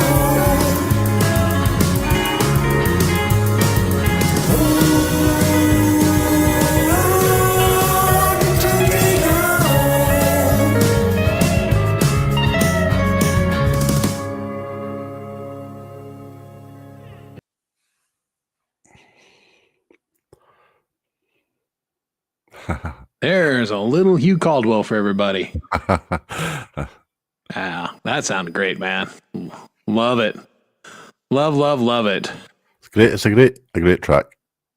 Yeah, well, it's a great track because I had a vision of, kind of some old Nashville stuff. And man, when Hugh came on board and gave all those, like Gordon Lee said, tasty licks, because that's what that song needed, was all those tasty licks. And you delivered, my man. Thank you. Yeah, really. And that was one I'd written that song a while ago. And shared it with Hugh, and basically just waited for him to get better so he could play on it, because I knew he would bring it, and he did. I absolutely loved playing on it, I'll tell you that. Yeah, that's fun. Yeah, it's for an old, hair metal rock guy like me. There's a little more country in me than I ever wanted to believe. So yeah, there you go, Nashville by way of Glasgow. That's it. That's good stuff. Yeah, indeed. I want to play this one real quick, because I've had this one queued up, and I think some guy played this on. Oh, where the heck did it go? That's from G-May. Yeah, and I don't know that this is but he played this song on G-May. There it is. And I love this song. So some guy's been in the chat all night. I want to talk about a serious good country guy. Everybody, wrap your eyeballs and your earballs around Some Guy. Hi, this is Some Guy. Here's an original tune called Farm.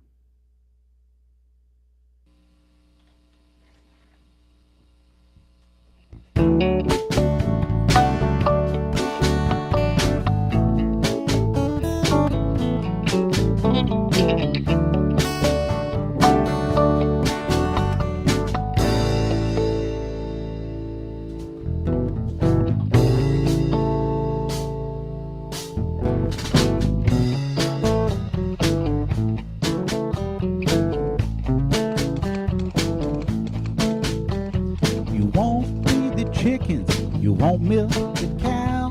What we gonna do with the farm now? The rooster won't crow, the hens won't lay, the cow won't move, and the horse won't neigh. What we gonna do with the farm?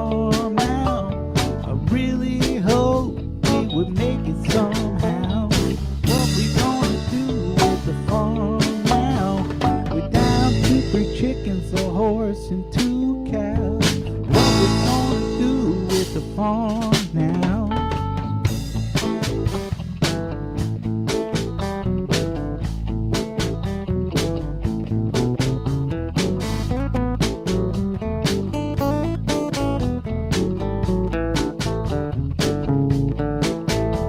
The dog won't bark, the cat won't meow. What we gonna do with the farm now? The duck won't quack, we ate the sow. What we gonna do with the farm now? What we gonna do with the farm now? I really hope we would make it somehow. What we gonna do with the farm now? We got 2, 3 chickens, a horse, and 2 cows. What we gonna do with the farm now?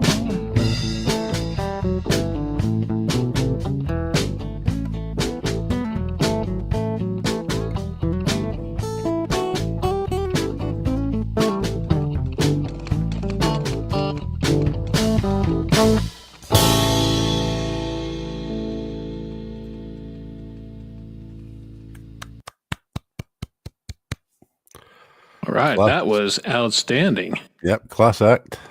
Yeah, no, good stuff there from some guy. Then that's the one he did play on Gmail the other night, and I'm like, I love this song. So Yeah, it's kind of takes me back to Little Feet bands like that. exactly, it has that little feet kind of sound. I mean, that was super good.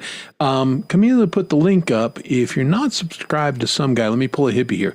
Yeah, boom, go over and offer him up some subs, huh? Show him a little love. Chris, I'm going to pop back down in the chat now. I'm Okay. starting to feel a bit tired. Well, I get that because you've been up. Thanks for coming on, Hugh. It's always great to hang out with you, my man. My pleasure, sir. My pleasure. Yeah, good to see you. Thanks for coming. Okay. See you soon. Tell Felix I said psst, psst, psst. Psst, psst, psst. Will do. All right. Bye, mate. Cheers. Thanks, bud. There he goes. Hugh Caldwell, my friend from Glasgow. Hey, there's El Weedskeetor. How you doing? Good to see you. Thanks for joining us. Yeah, that was good stuff. And we played some good stuff tonight. So like to have our friends on and play a little bit. And it's nice we've got some new people, who are coming up. Like G-May was a little down a couple weeks ago because I wasn't sure how the show was going, and then Dom and I showed up, and it was a good show and everything. And then last week we had some guy there, and we had P-Dubs there, and basically a full panel all night. Some of the regular people and some new people, and it was great. So if you like live music and if you like to hear talented people jam out, of course I'm there too, but there are talented people there. Head over to Camp G-Mays on Saturday nights and hang out with us. It's a good time. Zach Thong has even been there and played a little bit. So there you go. It's a good time. So yeah, absolutely. This is what we're all about here, is having some entertainment, because you've got a lot of choices anymore, and I appreciate y'all being with me tonight. Well, sharing some songs and just generally chatting about whatever we're going to chat about. Yeah, it does take a little bit of memory to make it happen. I'm trying to figure out some other fun ways to do it. We had looked at some alternatives, and we bit the bullet and paid the ridiculous fee for StreamYard for one more year, because Dom and I are used to it. It's easy for us. It's got some limitations. The sound is not fantastic, blah, but it's easy to get guests on. It has some things going for it. So we did it. But I'm going to continue to look at other alternatives. And this vertical streaming thing, I want to try it for fun. I don't like the way it looks, but, because YouTube is who YouTube is, it puts you in front of more people. So gonna think about, well, there you go. I mean, we should all be concerned about the farm.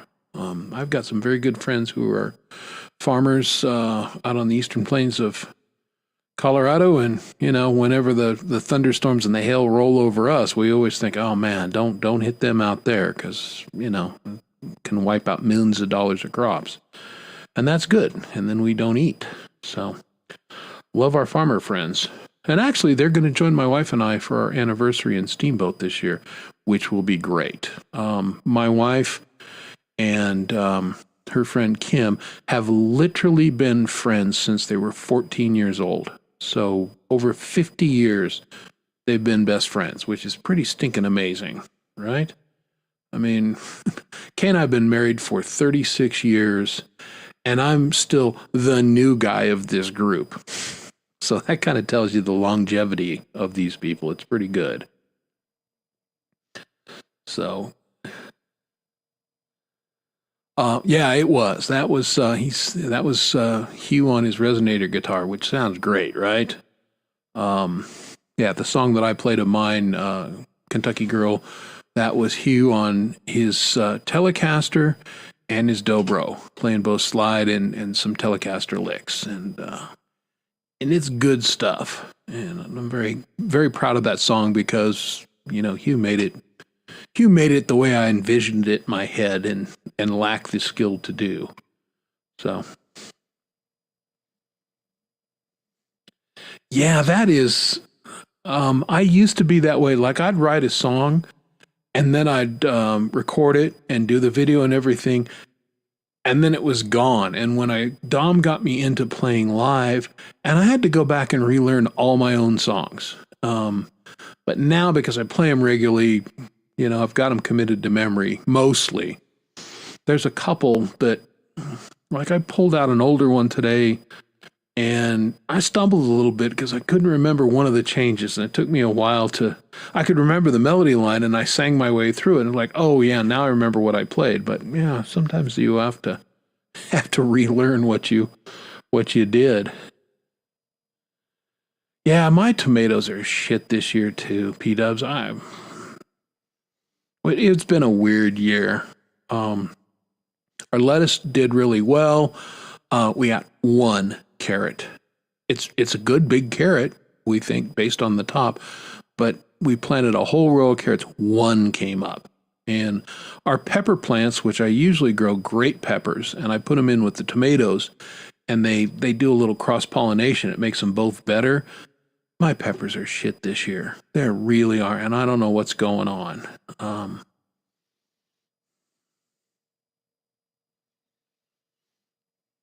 Yeah, you guys make friends. Go sub Hugh Caldwell. I think sub Hugh. Go sub some guy and be pals, because you guys are both great musicians.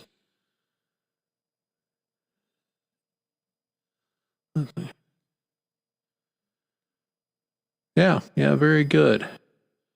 Yeah, I think that's kind of where we had that here too, P-dubs. We had a very rainy spring for us here in Colorado, and then it got hot as balls, and it just a lot of my garden did not do as well as it usually does. So yeah, what are you gonna do?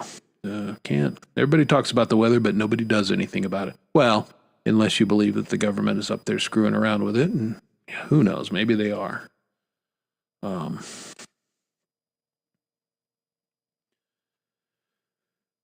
Yeah, well, and that's the kind of thing. It's the use it or lose it, and that's where I kind of got to making it a habit of singing every day and playing at least a little bit every day, just to keep things going. Because I went a while for not doing either a whole lot, and when I got back into it, I said, I'm never going to find myself in that position again. And interestingly enough, I can sing 3 more notes than I could when I was in my 20s, which, at 63, I'll take that all day long. But it's kind of, I think most of you guys know, I'm a pretty high tenor. But I actually have a step and a half more range than I had in my 20s. And I attribute that to I didn't have a lot of vocal training in college, just like a semester or half a semester actually. But the teacher was really good, and I remembered enough of what she taught me that when I started singing again, my technique was good, and I've never had nodes. I've never strained my voice. I've always tried to take care of it, and allowed me to keep singing like this. And you're talking about Sammy Hagar, and that's my goal. If I can keep singing the way I do into my 70s and 80s like that dude, I've won. That will be amazing. But we'll see. Well, I do want to, and again, I'm playing a little bit more music than I usually do, but that's okay. You guys are here. You guys appreciate good music. And Gordon Lee Weaver is here. So I want to play one of his newer songs. I'm a big fan of Gordon Lee Weaver. He writes, some of his stuff is quirky, some of it's really thoughtful, but it's all really musical. And so I'm a big fan of Gordon Lee Weaver. And let me crack open. This song, I think, just came out, 2 weeks ago. So I knew this was one of his newer ones. And Jet Plane Champagne Fast Lane, Gordon Lee Weaver, everybody.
All right, man. Gordon Lee Weaver, good stuff. Good stuff. That's a new one, and I like it.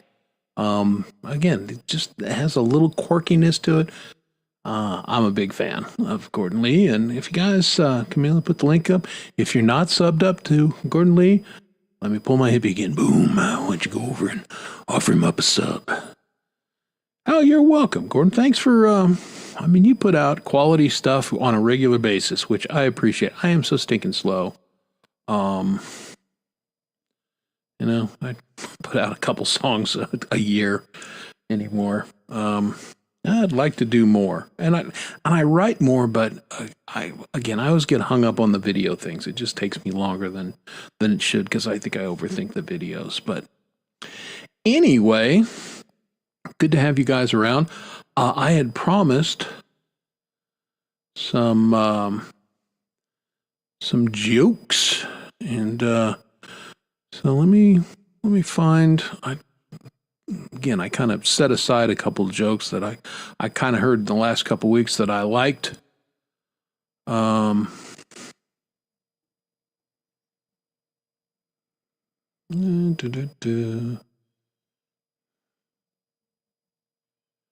No, that one's that joke made me laugh, but I'm gonna try and keep it PG-13 here a little bit. Here's a quick joke that this one made me laugh. The angel of death said, "I've come for you." And the man replied, "Why? I'm fine. I'm happy. I'm healthy." The angel said, "You left your phone at home without locking it, and your wife found it." And the man, "All right, let's go." Apparently had a little something to hide.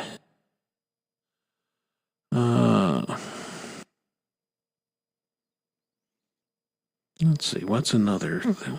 Again, I kind of pulled a couple of these aside. This one's, I don't know. This one's right at PG-13, maybe a little more, but I think this is a good one. So we'll do this one.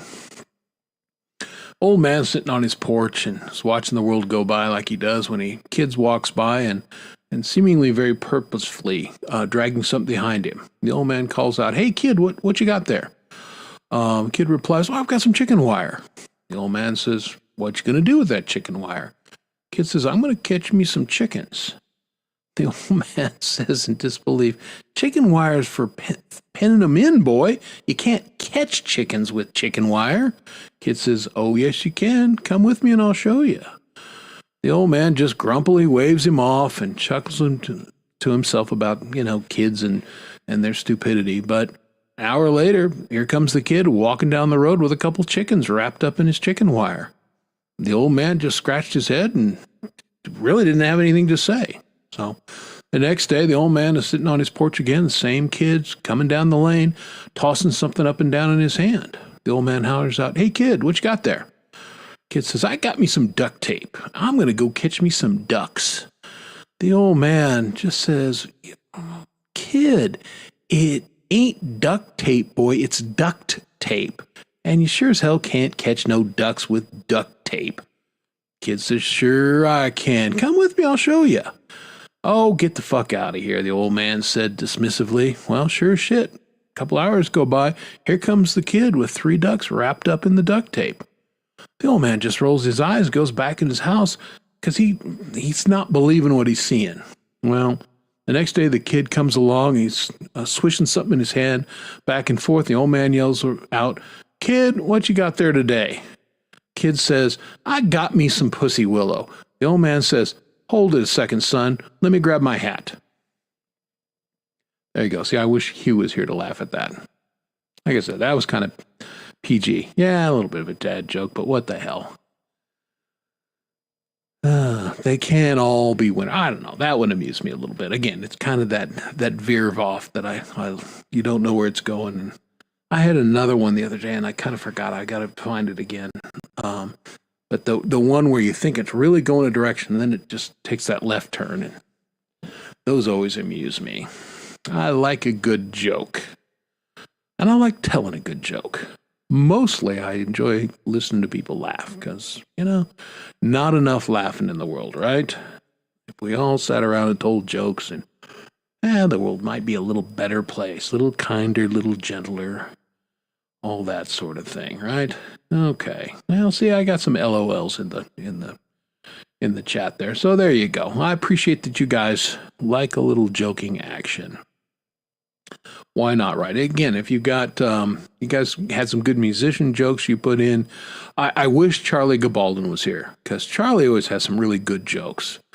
And Charlie will be on tomorrow streaming, right after Val, but before Smith and Val. So, oh, here we go. That's a good joke. I like that joke a lot, you. Yeah, Charlie really is. He's got good timing. He's got a lot of good jokes. He's got a very entertaining stream. I like Charlie's stream. And he's often here, and he may be lurking. I don't know. If you are, I'm a fan, Charlie. If not, screw you. Why aren't you here? Damn you, I take back every nice thing I said about you.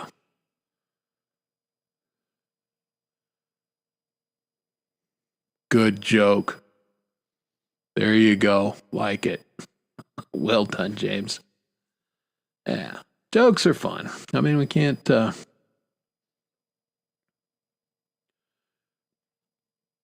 Zach, welcome to the party, my friend. GarageBand is a fantastic tool. It's A, free with every Macintosh. B, it works really, really well. Everything you've heard me do has been done in GarageBand. Now I will be moving to Logic sometime in the next couple months, just to have a little more power and everything. But GarageBand kicks butt, and it's perfect doing that. Hey, go with the Flow Farm. How are you? Welcome, and thanks for joining us. And there's Charlie's link for. And in case you guys don't know, for whatever reason, been hanging out in the cave with Bin Laden. Fridays is a huge entertainment. Starts off with my homegirl right up the road there in Longmont/Boulder, Valerie Bott. Noon my time, so 2 o'clock Eastern for Friday Song Club. Then you got Charlie Gabaldon playing. Then you've got Mr. Smith. You've got Sunshine Archer and Pole Vault with the weekend warm-up. And then we get into your heavy hitters. We've got Jade Starr. We've got Lori's Mishmash. And then the Parking Lot Warrior, Gary Hubbs, who's on vacation right now, but somehow always finds a way to stream me, even if he's in the boonies. And then we'll end up our Friday with the Leelaverse and Midnight Chill. So... there's a dad joke. So if you're not entertained on Fridays, I don't know what to tell you, folks. And then of course, Saturdays, you got lots of good people on, culminating with G-May and his live open mic. So good stuff all the way around. Here's me taking a breath. Taking a drink.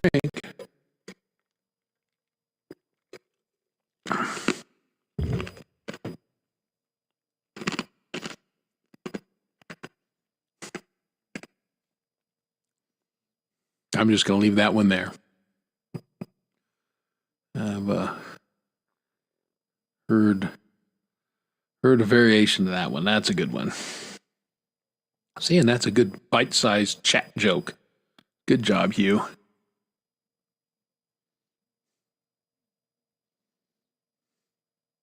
Okay, well, fair enough. Forewarned is forearmed. I got no issue with that. I don't approach politics here on my channel because I'm a music channel. That's what I care about. I'm very interested in politics, but I don't share that. But so there you go. Now you know there's a little music, and certainly other people do that and kind of silo it a little bit. Like here's music, here's art, or here's whatever else they do. So that's cool. There you go. You got a spit take from Allie on that one, Hugh. Good job.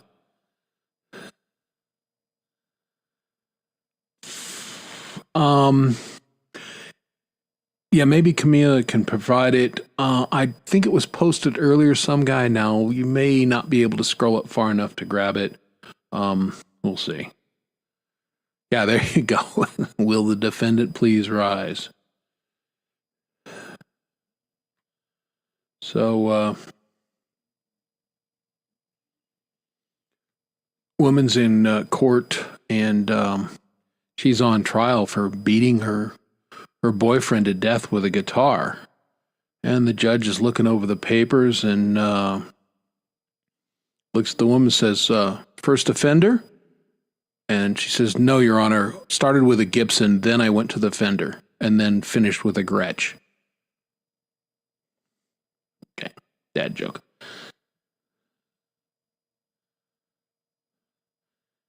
There you go. Chamelea's on it. Camellia is a great mod and greatly appreciated on this channel because I think I threw 2 links earlier and I don't think either of them worked quite right because when I grab it off my thing, it sometimes has extra information and the links don't work right. So thank you very much for doing that, Camellia. Much, much appreciated. All right. I promised I'm going to, since we're doing comedy bits, I'm going to try and find one that I did. Oh, I did it for Pole Vault's show, and he had asked for commercials and other or products or something like that. And I think I did one for him, and I got to find on my channel where I posted that stupid stuff. But, oh, yeah, it's right up front there. Isn't that handy? All right. So, people, obviously, you've been on my channel for any length of time. You know that I've got pretty good hair, especially for a guy my age, right? So, and I get asked all the time, how do you do your hair? And I usually play it off, but I finally decided to let the secret out of the bag. So I'm going to share with everyone my hair care tips. So here you go, folks.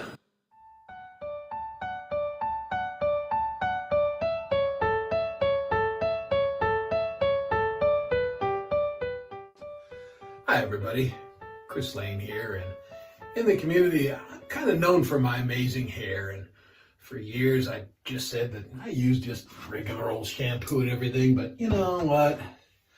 That's not totally true. And I had a few drinks last night and somebody challenged me on it, and I have to admit there's a family secret from my hair. Got it from my mother, who got it from her mother, my grandmother, and your grandmother may have had this too, long before the Pantenes and the L'Oreals of the world, what I like to call the hair care big pharma, got involved. People had their own homemade shampoos and hair preparations.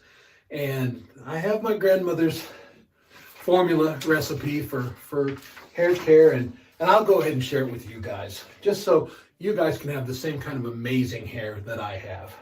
Now, it starts off with 3 eggs. Now, you can use a 4th egg and just the yolk in case your hair's a little thin and needs a little more body. You need a little mayonnaise like this. And, some people like to add just a little Miracle Whip. My grandmother did, and I think it makes it just that much better. A little bit of lime juice, avocado oil, and apple cider vinegar. And she also added sweet pickle relish. I'm not sure why, actually. Maybe that exfoliates your scalp a little bit, and a little texture. Maybe it strips the hair a little bit. I'm not exactly sure. But get them all mixed up nice in a bowl like this. I'm gonna get that mixed up here real good. Oh yeah, that looks great. And then use this and shampoo your hair. So just like this. Yeah, get that rubbed in. That's all nice. Get it in. Actually, that doesn't quite feel right. What?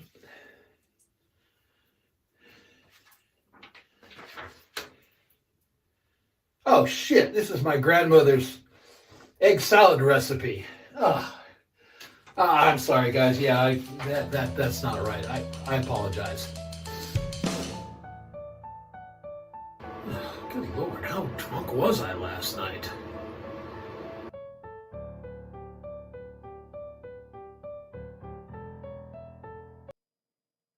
All right. And that just goes to show that I will go a long ways for a laugh.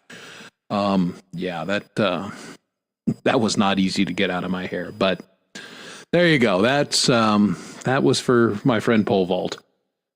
That's right. There was a lot of me. That's my real shower and everything. That was not green screen, folks. All right. We had a couple good jokes while that segment was going. That's a good one.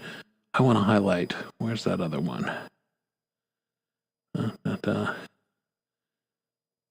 Yeah, see, Hugh knows a lot of Viagra jokes for some reason. Yeah, I know. Lucky you, right, Lori?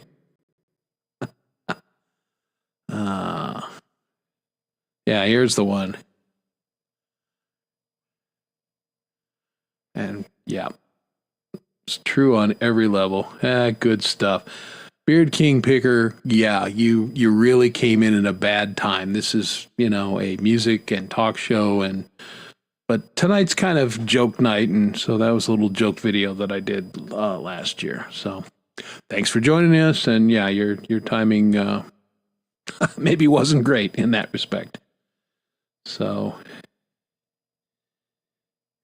yeah, that's it. There was no Halo, but there should have been. Yeah, I should have green screened in I don't know, a better body or whatever. But again, I will. Yeah, there was exactly. For you guys who don't know, Jade and I share a lot of off-screen talk about comedy. She's a huge comedy fan, as am I.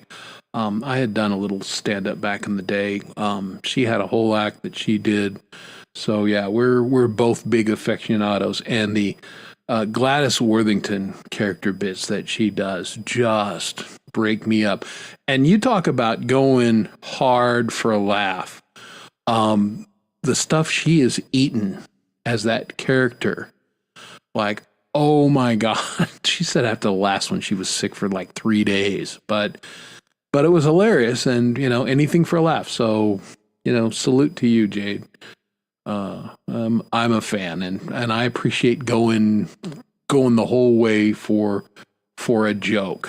If any of you saw my stream that I did with Dom this last Halloween, where we both got liquored up, and I stayed in character for 6 hours for that bit. That's commitment. I remember parts of it, but yeah. Hey, there's Jade Star right there. You rock. The Gladys Worthington character is very, very funny, and I hope Gladys makes an appearance again sometime in the near future, because that's gold when you do that. Yeah, did not eat the fish, and I think Jade is willing to go a long ways for a bit, but I mean, there's a level, and I think she stopped at the right level. I don't think you want to eat the goldfish. So, look, yeah, absolutely. But good stuff there. Well, anyway, man, we've had some good jokes tonight, and we've had a little music. Had Hugh Caldwell on. Lori's in the chat, which is good. I prohibited Lori, as you guys know, usually comes on the show for at least for a little while, but I banned her because she's sick, and she's not going to get better if she's screwing around, hanging out on my show and everything. So I said, you cannot come on tonight. Get better, and I'll see you next week. Yes, I am in a bar. I'm often in a bar. It's a green screen bar, but nonetheless, I feel very at home in a bar.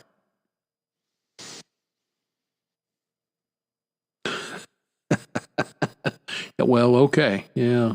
Hopefully they go light and let her out. Well, I was going to say let her out early for good behavior, but what are the odds of that, right? Oh, yeah. That's right. I cared enough to say, get the hell out of here. You cannot be on my show. But again, she's been kind of pushing a little bit, and there's nothing worse than a summer cold. They're really difficult to get over, and so I played mama to her a little bit. She's a mama to everybody else, so I mamaed her a little bit and said, "Hey, get feeling better." Because what would be the worst thing on a Friday if Lori had to cancel her show because she was too sick to do it? So I didn't want that to happen. I certainly was not willing to be responsible for that. So that's why Lori got the 1 week ban.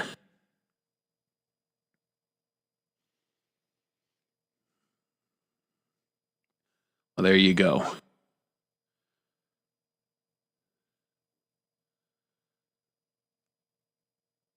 The punchline? Yeah, with you on that one. You. I'm laughing, but I'm sickened and amused all at the same time. And tasty? I don't know. Good stuff. Put in the chat, Jade, if you will, what do you have going on for us tomorrow? I kind of promo that you would be on, but I did not look and see exactly what you were doing. So there you go. Hey, speak of the devil, and we've been speaking of the devil for quite some time. There's Camp G May himself right there in my chat.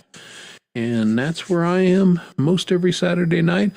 Although, my kid's in town, Gary, and so I may or may not be there Saturday.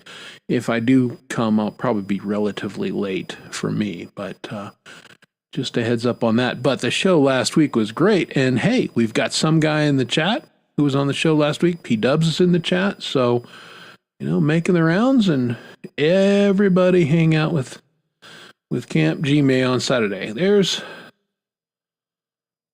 Okay. So there's Jade's channel and app review. Oh, there you go. Good tease. So Saturday, mark your calendar. By the way, your stream, I never know what day it is. I think it was yesterday, right? Where you explained what the hell YouTube was doing with the chats and everything was super helpful, super informative, and much appreciated. Jade, YouTube is this giant faceless corporate conglomerate, but Jade kept after him and actually talked to a real person to find what the hell was going on with that. And if you didn't catch the stream, go back and check out Jade's channel and get that. Because whether you're a live streamer or whether you're just like to be in the chat like some of you guys do, you need to know what's going on with that, because things will be changing, and mostly in a good way, I think. Yeah, I agree with you there. P-Dubs rocked it. And that was a great debut. That is absolutely true. Rats have some sense of decorum. Guitar players, not so much.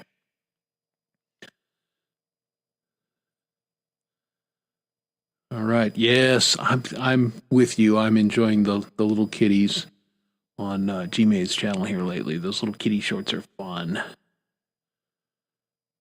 It's a good point. It's a good point right there. That's the problem. There's always some idiot, Zach, unfortunately. I think probably everybody is dealing with invasive species. I don't know who decided it was a good idea to put the Chinese carp in the river system of the central United States, but those stinking fish are ruining the rivers there.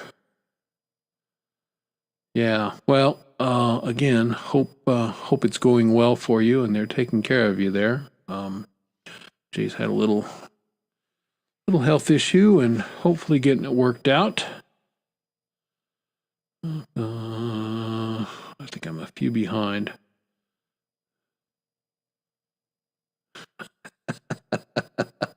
That's a good one, Les. Well done. See, we all should have lots of musician jokes, right? So we can throw them at one another at appropriate times. All right. Well, Lori laying down the law to James. Well, James was in, for him, relatively early last week. So, anyway. Well, that's what's going on. Oh.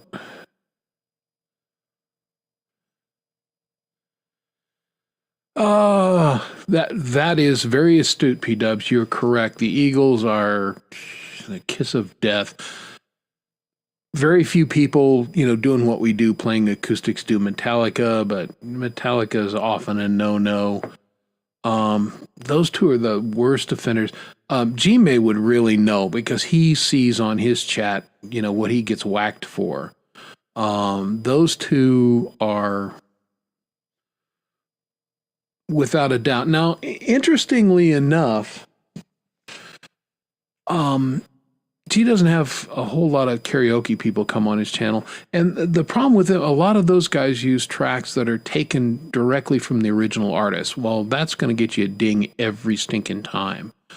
For those of us who are playing on their guitar and singing, less so, although I was really proud because I did one stream and this was kind of an ongoing problem. And I said, how many copyrights hits did you get? And he said, well, only 2, and you were both of them. And I went, wow. So I'm sitting here playing my acoustic and singing and got the copyright hits. Yay. Usually the algorithm can't pick it up if you're just, doing what you, I, or Dom people do. But hey, every once in a while. So, but I think those are probably the worst offenders. Again, send a quick note to G-May, and he can give you a rundown on people that maybe you want to avoid. Yeah, Ozzy can be a little bit problematic. All right, we got to go to a joke here.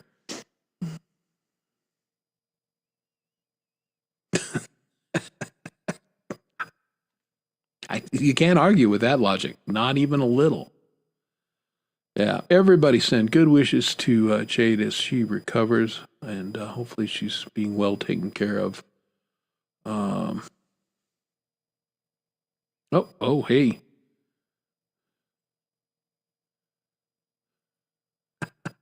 Okay, well, which is funny because, of course, Larry's a musician and her son is a musician, but good joke. Good joke.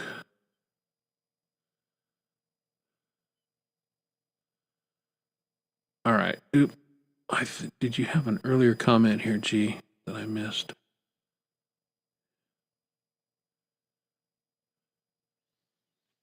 Yeah, there's kind of levels of that, and G-May can, kind of give you the, some it's like, well, okay, you get a copyright.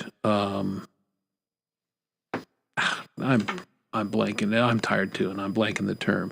But they basically say, hey, you're not going to get any revenue, or we're going to take whatever you make from the ads because you played our song, Sharon. Okay, whatever. Now, there are some songs that get the stream blocked, turned off in certain countries. So those are the ones that you definitely don't want to bring on somebody else's program if you can avoid it. Okay, well, there you go. Yep, that's where the boys sit around and play guitar for one another.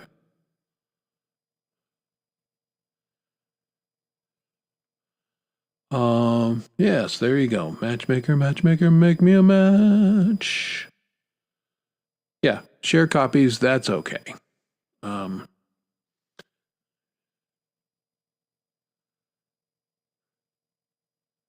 Pay them. Okay, wow. Indeed. Hey, Shelly, welcome to the show. How you doing? There you go. Yeah, that's the best way to get on the list. I'm on a lot of lists, but that's a good list to be on. So, all right. I am going to whip out.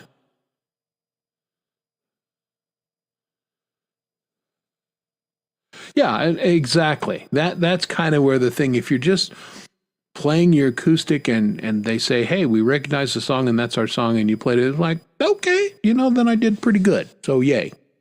And that's all right. Again, this channel is not monetized. I'm never going to be monetized, so I don't care.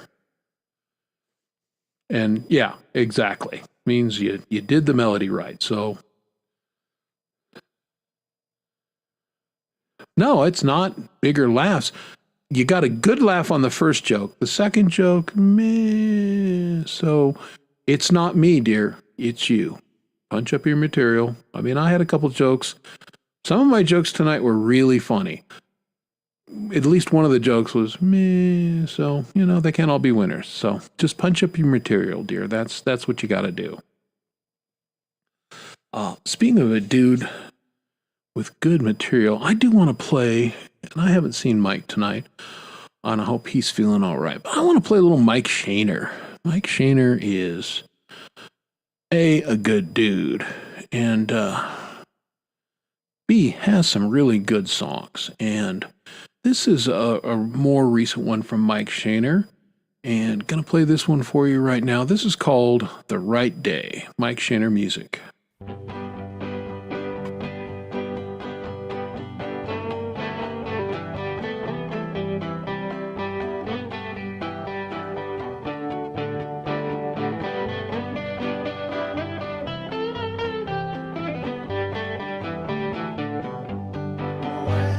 Waiting for the right day to die. Though it won't be tonight. I can't wait to see what happens.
right, a little Mike Shaner.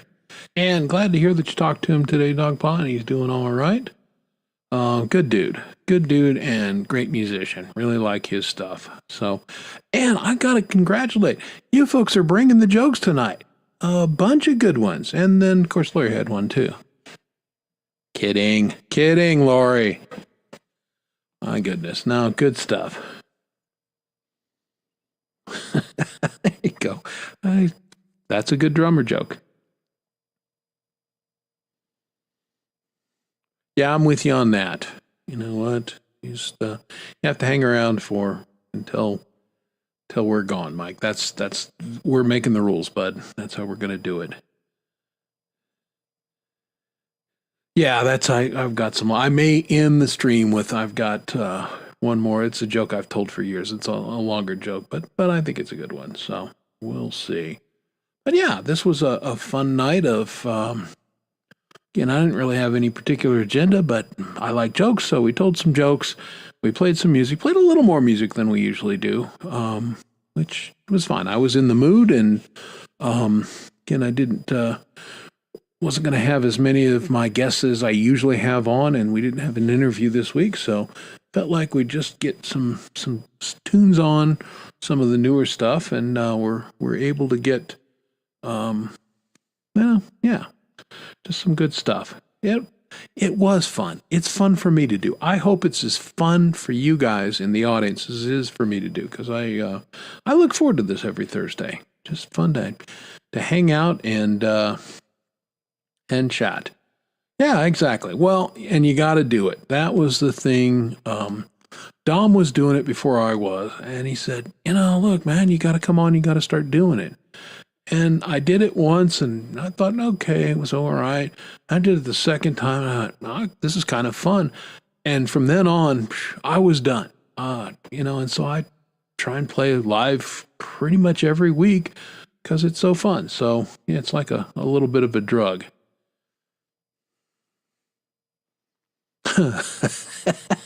Now, that would be fantastic, and I wish I'd thought of it, but since...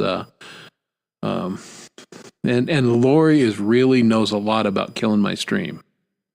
So anyway.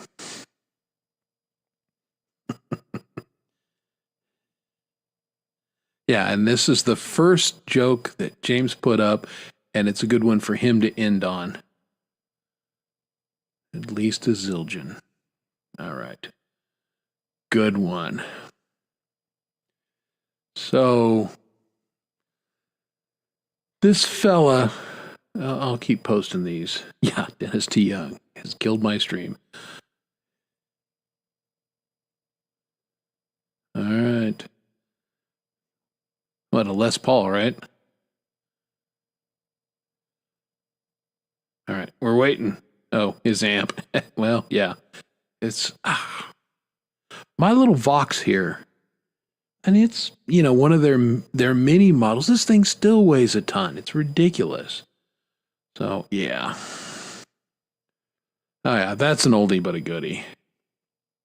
So, this is the last joke for the evening, or at least the one I'm going to tell. And not making a big deal out of it, but I want to do something first because I want to make sure that... Yeah, I think I'll end on this one. Nope, actually, I think I'm going to end on this one, Sal. All right, so last joke, and then I think we'll have Sal Caruso play us out. But, hey, Emp, good morning. Fellow was convinced his wife was having an affair, but he couldn't prove it. And time went on, and as time went on, he became more and more convinced that his wife was having an affair. So finally, he comes up with this elaborate plan. And he tells his wife he's going out of town on a business trip, and he won't be back for a week or so. So packs a suitcase, puts it in his car, drives off and everything, but he's not really going out of town on a business trip. He's just going to watch the house. And, but he has to drive away and make it look good, right? Well, he drives away, goes around the block a couple times, comes back, and sure enough, there's a strange car in his driveway. He goes, oh, I knew it. So he sneaks up to his front door and bursts in, runs upstairs. Sure enough, there's his wife, naked in bed, smoking a cigarette. But he can't see a guy. So his suspicion's confirmed and he loses it. And he starts running through the house. He's opening closets. He's checking the bathroom. He looks under the bed, not finding anybody. But he knows that somebody was there. So he's tearing all through the house. And he goes down towards the kitchen and he looks out the back window. And sure enough, there's a guy, his neighbor no less, sneaking across his backyard. And the guy becomes enraged. And in a feat of superhuman strength, he grabs his refrigerator, runs to the window, tosses it out, and throws the refrigerator on this guy in his backyard, killing him. And he feels great about it. He goes, that son of a bitch, I can't believe my neighbor of all these years was having an affair with my wife. And then all of a sudden he feels a tightness in his chest. He's like, oh my God, I'm having a heart attack. And he does. He has a heart attack and he dies. Well, the next thing he knows, he's standing in heaven in front of St. Peter. And St. Peter says, hey, what's going on? How'd you get here? And he explains to St. Peter that, look, I caught my wife having an affair. And I saw the guy sneaking out. I threw a refrigerator at him, but I guess the strain, it was a big refrigerator, it's too much. I had a heart attack, and next thing I know, here I am. St. Peter goes, wow, that's a heck of a story. Come on in. So next guy comes up, and St. Peter goes, hey, how's it going? What brought you here? Guy said, well, that was kind of a weird thing. I was going out for a jog and, cut across my neighbor's yard like I usually do to go to the trail behind our houses. And out of the corner of my eye, I see this refrigerator hurtling at me. It lands on me, kills me. St. Peter said, well, that's really a bizarre accident, but hey, welcome to heaven. Come on in.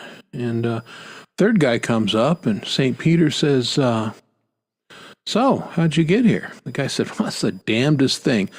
I was sitting in this refrigerator, minding my own business. There you go. I will wait for the amazing reaction from that joke.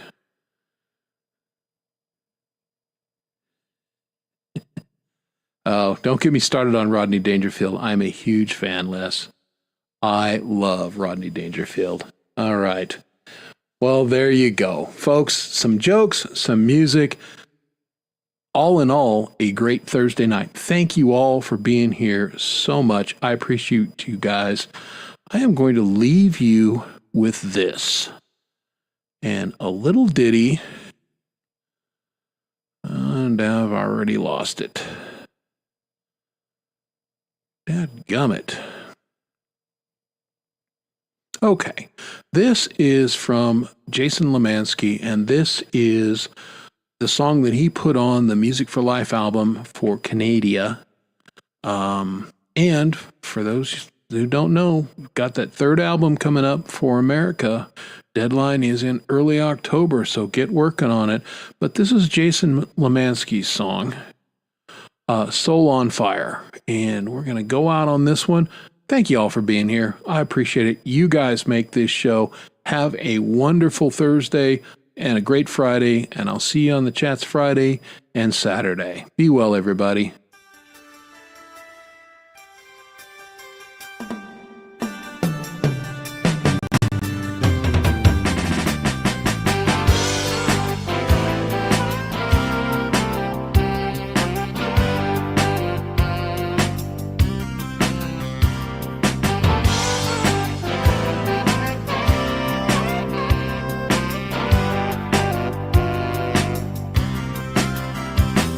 My soul is on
better place.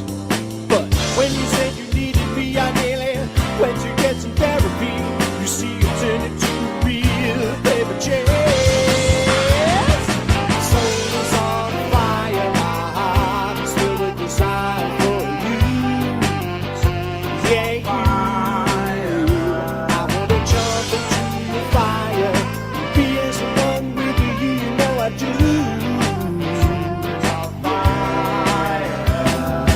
When you came to me and said that all those feelings in your head could never match the fire in your heart, I reached out and took your hand and led you into that promised land, wiped out all those feelings from the start.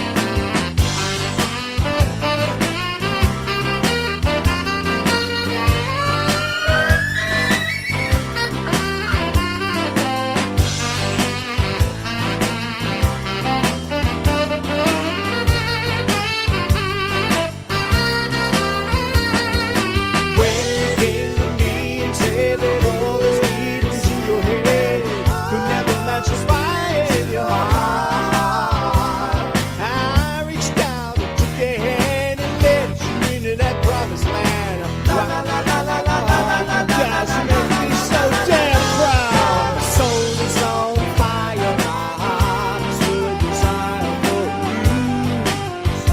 Yeah, you. I wanna jump into your fire and be as one with you, you know I do. Yeah, I do. My soul is on fire, my heart is full of desire for you. Yeah. My soul is on fire, my heart is full of desire for you. It's all for you.